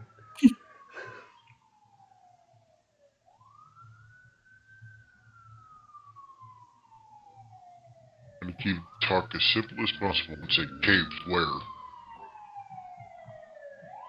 Sure. Which cave you want to go to? Goblin. Ooh, you guys are gonna clear out the goblin part of it, and then we'll have way more to steal. That's brilliant. I love it. The goblins, they're most definitely gonna be in the Silvershire caves. Yeah, we know that. If you want, I can take you there. Yeah, actually, yeah. Yeah, lead the way. All right, sounds like a plan. Here, let me lock up. Mm-hmm. Yeah, you need better locks. Okay, so he locks up and he starts to take you to the Silvershire caves. But he waits for a moment before he goes, you know what? I think we should go at nightfall. That might be smarter. Goblins are hard to sneak up on and they have sentries. I'm gonna look at Ud like, oh, what do you wanna do? Red. No funny business. I am the least funny person ever. I'm just gonna like look at Ud and go, whoosh. All right, Lady Evangeline and Sir Saber Blackwell. Anything important you guys do before dinner, or can we skip right to dinner time? No, I'm just gonna walk around the estate, get a lay of the land. You map Just chilling out all of the emergency exits. Yep, essentially, because that's what I'm going to do if I need to take my lady and get the fuck out. You analyze all of their vulnerabilities. You notice that every 15 minutes there is kind of a blind spot as the guards rotate in a certain direction. And you've decided that the locks on the east side of the manor are clearly substandard. Evangeline, anything you do before dinner? I think I'm going to try to devise a way that I could possibly ask my relative for money for the both of us to make up for what we had stolen. Okay.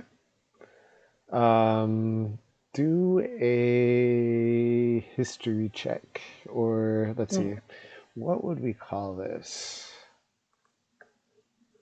Let's see, of all the skills, I'm looking at birds, but still, it'll tell me what all the skills are. Depending upon whether you're trying to trick her, it's going to be persuasion possibly once it actually happens, but if you're strategizing, I would say you could choose history or investigation to see if you can come up with any sort of extra levers in order And you to... said persuasion was for lying, right? No, that's deception. Persuasion will be when you actually ask her. So you still have to Yeah. make a... This is more like, do you come up with anything that can give you an advantage on this? So either investigation or history, whatever one that you have the plus more in is the one I would go with. I have the same one. I'll do investigation. I don't like that sound. Ooh, that's That's 20! 20 with a plus Oh, 4. Let's go! Let's go! 24 in all, so yeah. So, you know, She's a like... stingy bitch. She did not come to Nikolai's funeral, which is a huge sort of break of protocol and something you could leverage to make her feel extra guilty. She, sometimes people can't make it. Like, you don't think she has any ill will. Like, you don't think there was a specific reason why she didn't come. But you do know that is kind of like that's a bit of a break of protocol, and could be something you could very subtly hold over her, as long as you do it in a way that's not insulting. Even just like the slightest mention of the funeral, and like, you missed it. I'm so sorry you couldn't make it. Will suddenly throw her in a tizzy to try to overcompensate. Okay. So you know that would be a really great way to throw her off of her feet.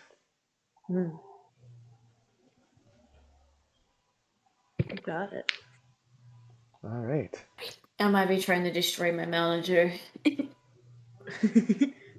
So you guys make your way to the dinner table. It's enormous, far too large for the small party of you guys. So you've got, just like you're sitting on the very edge of it with like the rest of this really long table going on.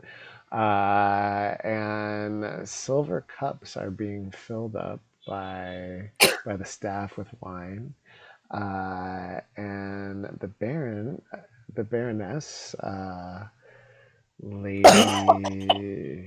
Lady Eleanor, sits immediately to the right. You're positioned immediately to the left of the head of the table, and you are on the left side, one over.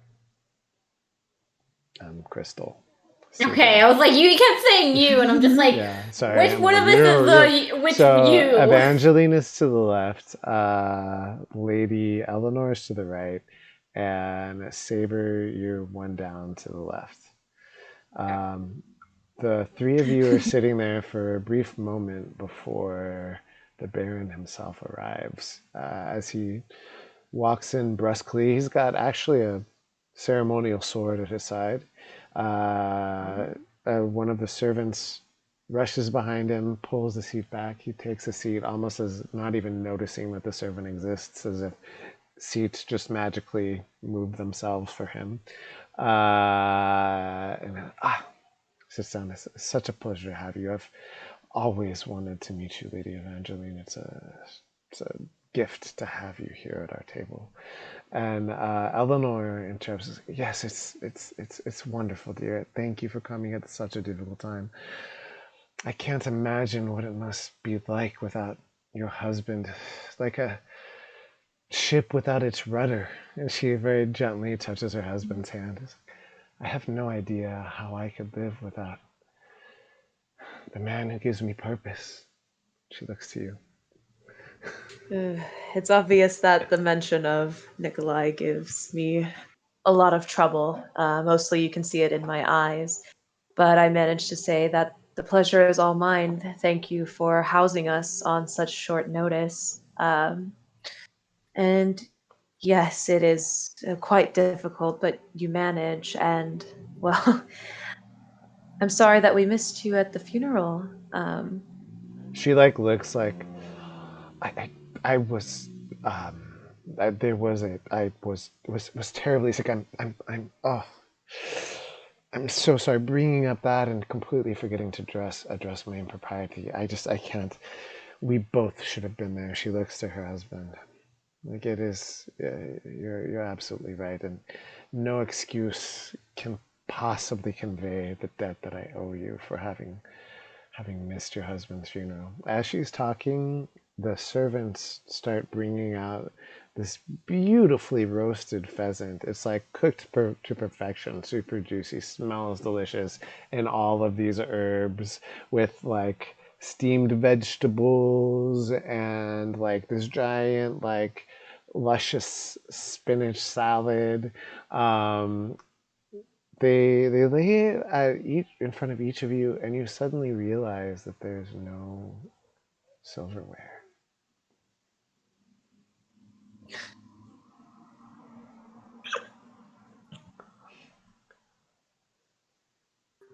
Well, no, it's fine. I understand that things come up, but might I ask, The Baron are there... suddenly looks down and looks up at you. Like you can see, he's noticed there's no silverware, but he's not wanting to interrupt you. Might I ask if there are any forks or knives around? Because this dinner looks lovely. I would hate for it to He looks cool very off too alarmed much. and like one of the servants rushes in. My lord, it's like the silverware. The servant kind of looks. The goblins, my lord. You have got to be kidding me! He's like quivering with rage. How are we supposed to eat? All of town has been. My lord, I'm so sorry. If you just give me a few moments, I'm sure we'll go to the servants' quarters and we'll find their cutlery. It's less valuable. We have been looking everywhere and we can't find it. It must be the goblins. I'm so sorry. He looks like he wants to punch the servant in the face. He's quivering with rage. Then he lays his hands very gently. I apologize. If you can just allow us a moment. He just kind of looks forward, like he's just trying to like keep his lips from also like shaking. As he stares angrily in rage.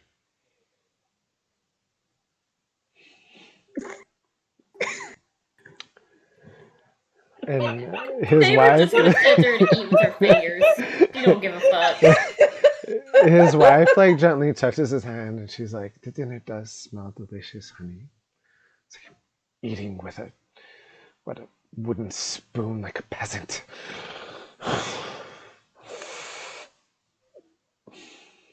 Hurry, it's getting cold.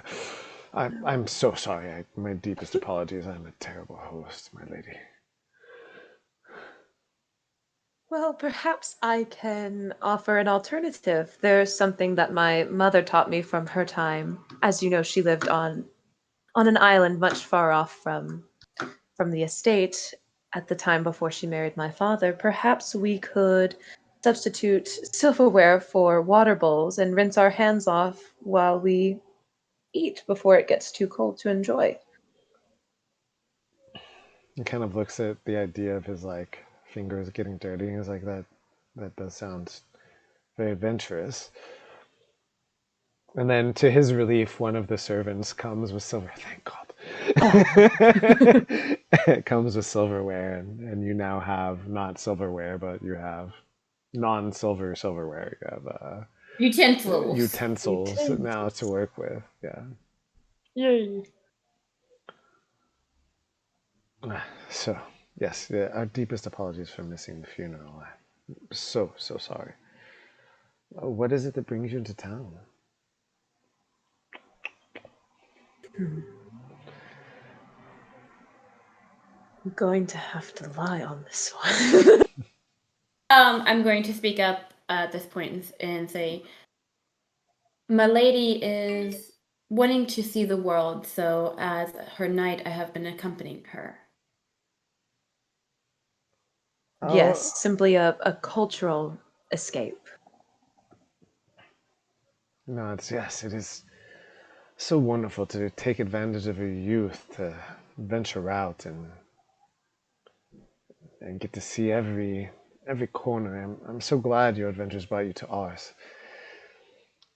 Hey, Katie, it's good to have you here. We got Katie in the house. So he nods. He takes another bite of the pheasant. He's like slightly irritated by a little bit of rust on his fork. They eat with these?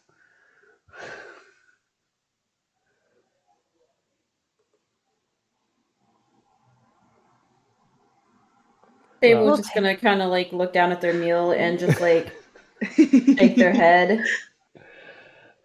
Lady Eleanor looks at you and says, "It's absolutely wonderful to have you, and you can stay as long as you like. Though I am surprised you're not wearing black. I mean, if you had died, I would be mourning for at least a year." She looks at her husband for a moment.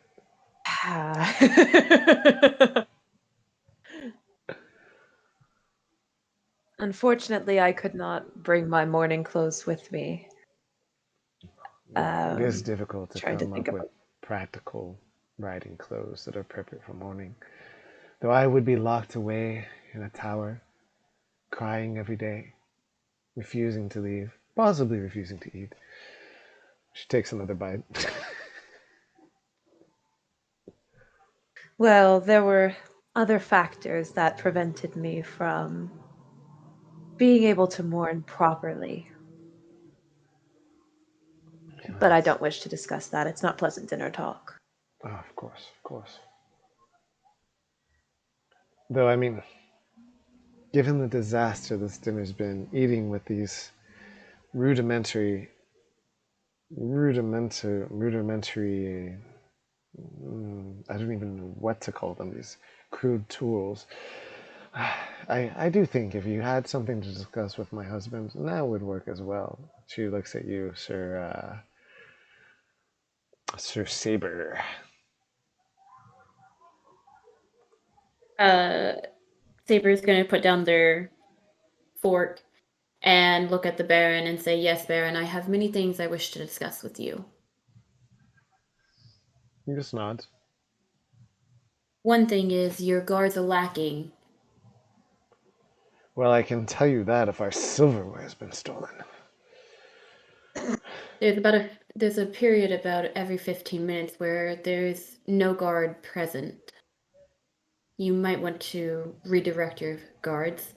The locks on the what side was it? East side. East side. Definitely need to be replaced. Thank you so much. I will get on that immediately. You are an absolute asset, Sir Saber. Thank you. And Baron, what about the goblin issue? Why has it not been taken care of? He leans back. Ah, the goblins. Well, to be honest, they were never much of a problem. They kept to their caves and never bothered us here in town. Like, who would expect a goblin to risk death? We've killed 17 of them. They still keep coming. We have one imprisoned in the local jail. Never says a word. Like, we haven't been able to decipher the gibberish that they speak. But yes, they seem to be emerging, but we don't have the forces to go to them and take care of them once and for all. We only have a handful of guards and knights here. Definitely not enough to launch a full-scale attack of that nature. We are on the verge of asking for help from the king, but it's an embarrassing thing to ask, to be honest. The whole situation is terribly embarrassing. Why do they keep coming? We have no idea. Because you hold up one of their own, and something is driving them out We of the only caves. recently caught him yesterday. Something is in those caves driving them out then. It's Which possible, means you but have they a seem bigger to be problem on your hands than you think. they seem to be coming, robbing us, and then returning back to the caves. So possibly something's driving them out, but I don't know why they would go back. Manipulation. Somebody has hold over them for something that they want, Well, and doing their bidding. If you You have have, a big problem on your hand. absolutely we do. If you have any ideas, I'm all ears.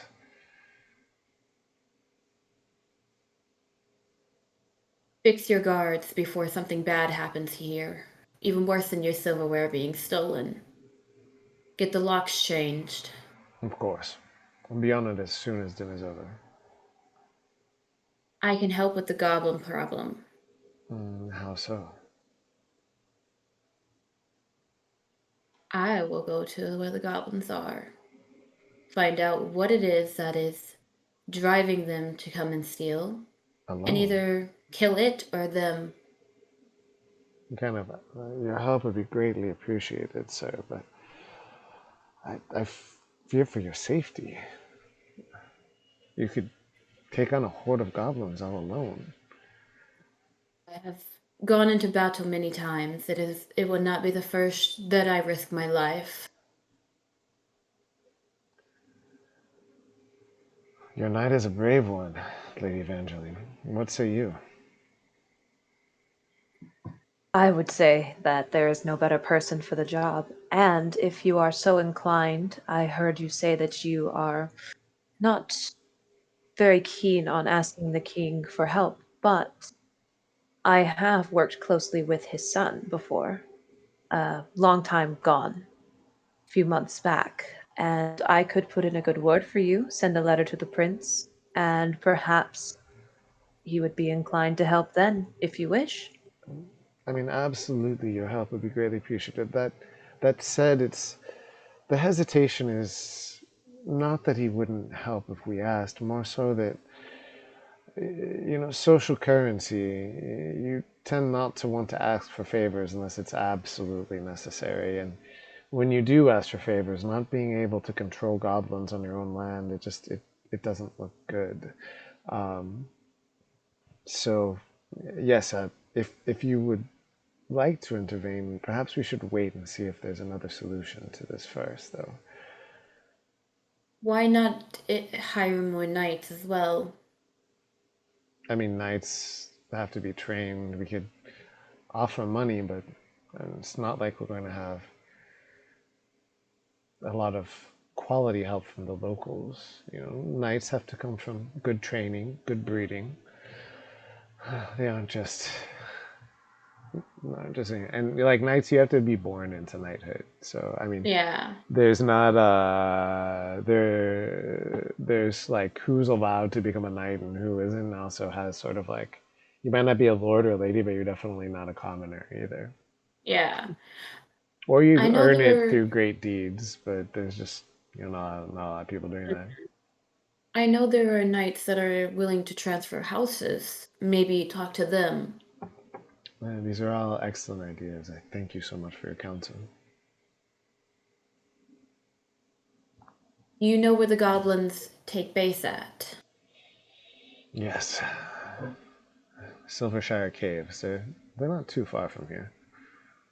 Is there a knight that knows it well? I'm afraid not.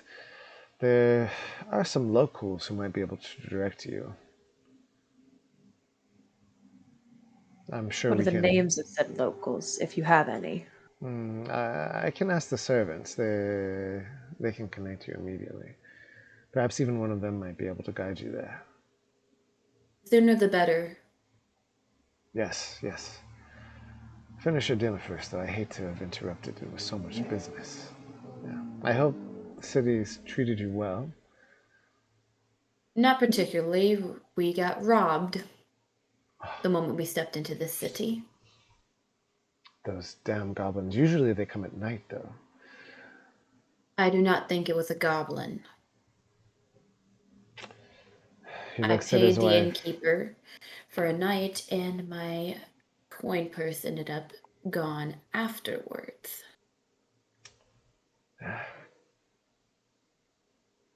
Mine disappeared about the same time. And Eleanor, I told you we should start cutting off hands. He kind of looks a little uneasy. Cutting off hands will not stop those that wish to steal. Nods. I would advise you to hire more knights and get knights in training to help patrol the streets. Yes. The knights on the streets will discourage those from doing evil deeds. Excellent suggestions all around. And so you guys conclude your dinner. Immediately afterwards, the Baron has all his security situation resolved and updated, sends someone off for the logs, and introduces you to a servant who can guide you to the Silvershire Caves. It is now midnight, 2 a.m. for some of you. I think here's a pretty good place to end it. One shot, we got pretty far for the first. Usually it part takes of us a forever to get one-shot. anywhere. Well, I mean, no, we took our time. Like, it took us We need to move until on. 2 a.m. to have dinner. Okay, to be fair, we would have Fair never enough. even made it to dinner before. Yeah, it'd be like 7 sessions later, and we're like, Finally make it to dinner. and Haz is giving you the wrong directions too.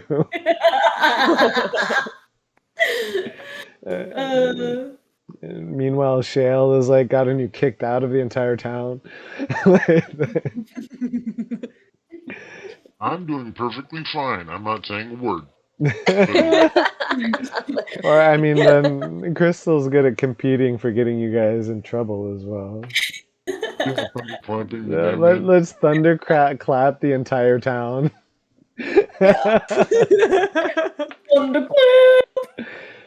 All Listen, right. I like my thunder. It's a good spell. So, Madz, how was your first session? Oh, WD-40 Pyro. Honestly, Huh? do you really want to ask Madz how her first session was? He comes into town, gets fucking robbed, she's flat ass broke, has to beg her family for money. How well do you think that first day went? Jesus Christ. Fun though, like yeah, I got robbed, but like I mean, if all else fails, I can just take that fancy little cup from my upstairs room and just slide it into a bag or something and be like, okay, bye. Like, you know what I mean? Like this was fun. Yeah, I mean, I didn't kill any of your, like, anyone that you weren't already killing. Like, it didn't make your mother die. All I gotta say is that, JR pretty much stemmed my craving from the start. He let me kill the cook. Fair. And I mean, he says this now, but like, hey, we still have one more. We still got another one tomorrow. There's time. There's time to kill more people, Shale. Absolutely, yeah.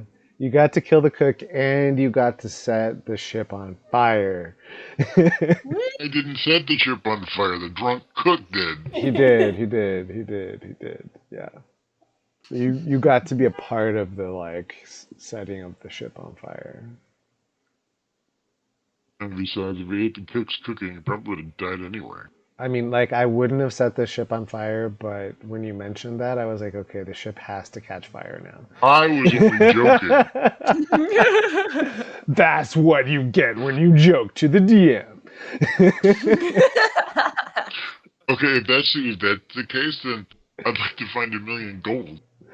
So, Pyro, the Thunderclap is the wrong name of a spell that isn't Thunderclap that Crystal loves to cast with her other character on our. It's called Thunder Wave, yes. and it's a fucking amazing spell that I love. But She likes to Thunderclap, cast it on teammates. yeah, she totally. We had a like just kind of fucking around session where everyone wasn't here, and mostly it was the party attacking each other, or Crystal attacking everyone else. No. I didn't attack those motherfuckers until Shell fucking jumped on me and landed on me, and then I thunderclapped everybody. Broke all the windows out of the inn. Listen, they didn't even know I had this spell, and I was like, listen. Emergency spell that you guys didn't know about. Yeah, Doesn't ask. He calls it a Pikachu spell. It is a Pikachu spell. spell. Pikachu is Thunderwave. She does. Yeah. They do use Thunderwave. Pikachu spell. That is a Pikachu move. So I think Pyro wants you guys to have been eating people during that whole dinner, but I Tried to wasn't eat the going innkeeper, that but dark with it we this weren't allowed to time. go into discussion. Yeah. This one's a lot lighter. Yeah. Yeah, we were trying to go through and trying to eat the innkeeper, but you wouldn't let me. Well, we couldn't discuss it, I guess. So we're gonna make all new cantrips for all of the Pokemon now. Let's go. Pyro says Magnemite, Electabuzz, Jolteon, and Zapdos. Those are all electric Pokemon that can do Thunder Wave. There we go. The sad fact that I know that.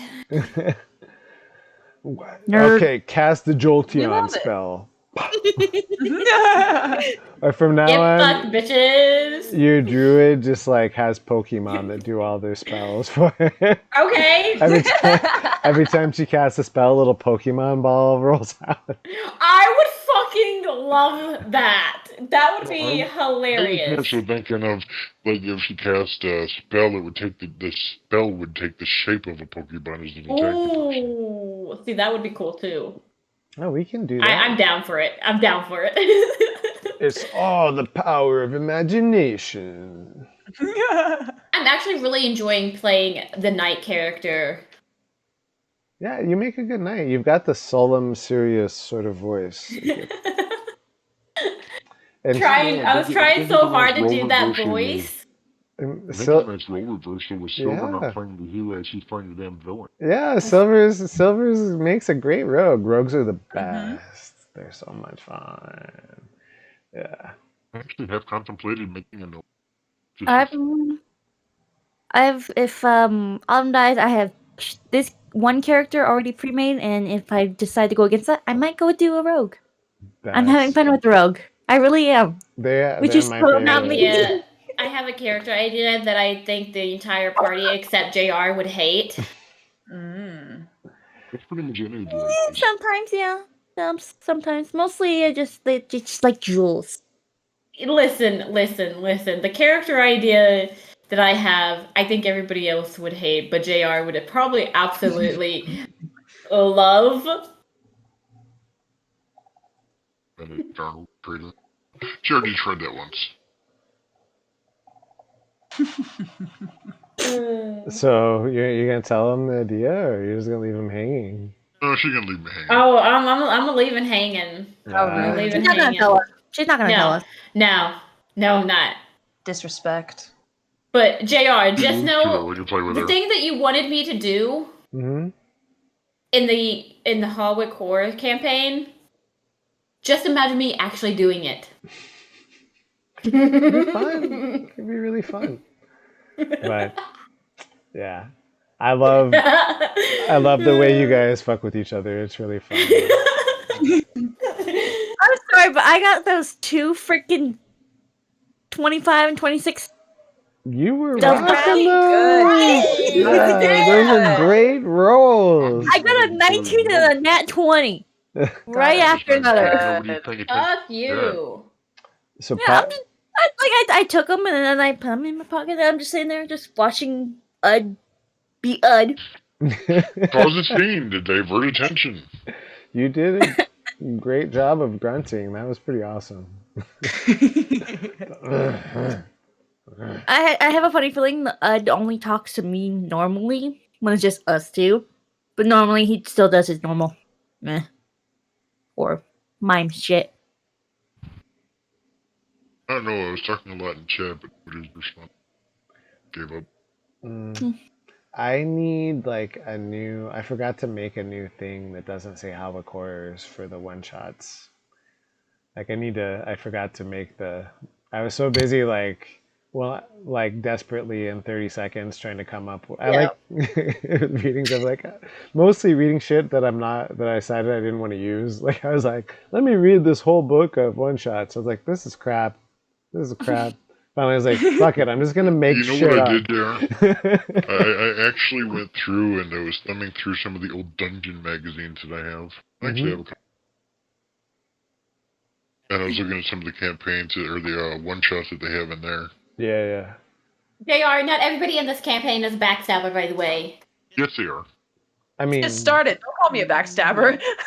I mean, maybe not you guys, but definitely our other game. Like we get to the boss fight, and you guys are spending a whole session fighting each other, which was awesome. I loved it. It was so good. Listen, in the other session, it is likely that I might just end up using the thunderclap and just fucking killing everybody. Though Hey! Pyro has a great answer to that. He says he's going to show up in rubber armor, and Thunder Wave wouldn't hurt him. Just like vibrate. Yeah. It's like The vibration would end up fucking with you, though. You would but fall if over you showed hard. up in full rubber, everyone's going to confuse him for a walking dildo. Listen, Malachi might try to, use you as a condom. Oh my god. Malachi is the most creepy librarian ever. Yeah, so Yeah. Pyro says that, Silver, that you are Golden Retriever incarnate. Says the Michelin Man kind of does look like a walking condom, though. That is the It's image not of a helping walking your condom case. Yeah. filled with cum. Ew, no. Ugh. The full shot. I would have been Like, Oh no! Silver! I'm We so sorry for giving you that gross- mental image. We gross Silver out so much that she's actually vomiting. oh. Oh no! I hope you're okay. I am so Let's sorry, talk about Silver. like happy, not gross thoughts. Something not gross. Something not gross. That means you have a question. Though, okay, if we talk about something not gross while you're vomiting, it makes you think of it as being gross later, so it kind of ruins the not gross thing. So maybe we should talk about something distracting, like Are we going to run into thunderstorm. I want to tell Ooh, I have a question. Oh no, are you okay? Well, okay, questions. Silver, if you need to like jump off, like we are late, and I feel so bad for like you look like you're dying. I hope you feel better soon. I have the question. Do you honestly think this is going to be a one-shot? Because I don't think it is. I think we can wrap this arc up next time if we're good with it. That doesn't mean We're we almost can't. at the cave, so I Yeah. mean, honestly, one shots are pretty much only a little bit of backstory and a dungeon, and that's it. Yeah. So I think having a 3-hour session to go through the dungeon. I think we can pull it off. Will we? I don't know. It's us. We ain't pulling it off. Just so But you know. I mean, there's also the possibility of like playing more after this one shot and coming up with something else with the same characters together. So like we might get through the one shot arc, in 2 sessions, like I'm hoping, and then have space to do something new after that if we want. But yeah. I'm learning. I don't want to stop. All right, Pyro, we are at the end here. It was a pleasure seeing everybody. We will be back tomorrow at 7 Pacific, 9 Central. I hope that this was fun, and I might even make a new backdrop for this. Ooh. And hopefully my computer issues will be resolved and Twitch won't. They're never going to get resolved. I think last time, honestly, all I had to do was shut down OBS and open it up again, and it totally changed everything. I just didn't want to do that because that means the stream ends and then starts again, and I hate breaking it up. Yeah. So Trojan Man Pyro, be in the deuces. Good night, everybody. I hope you enjoyed our exploration of the goblin problem, along with our discussion of teabagging and condom people. Have a good night.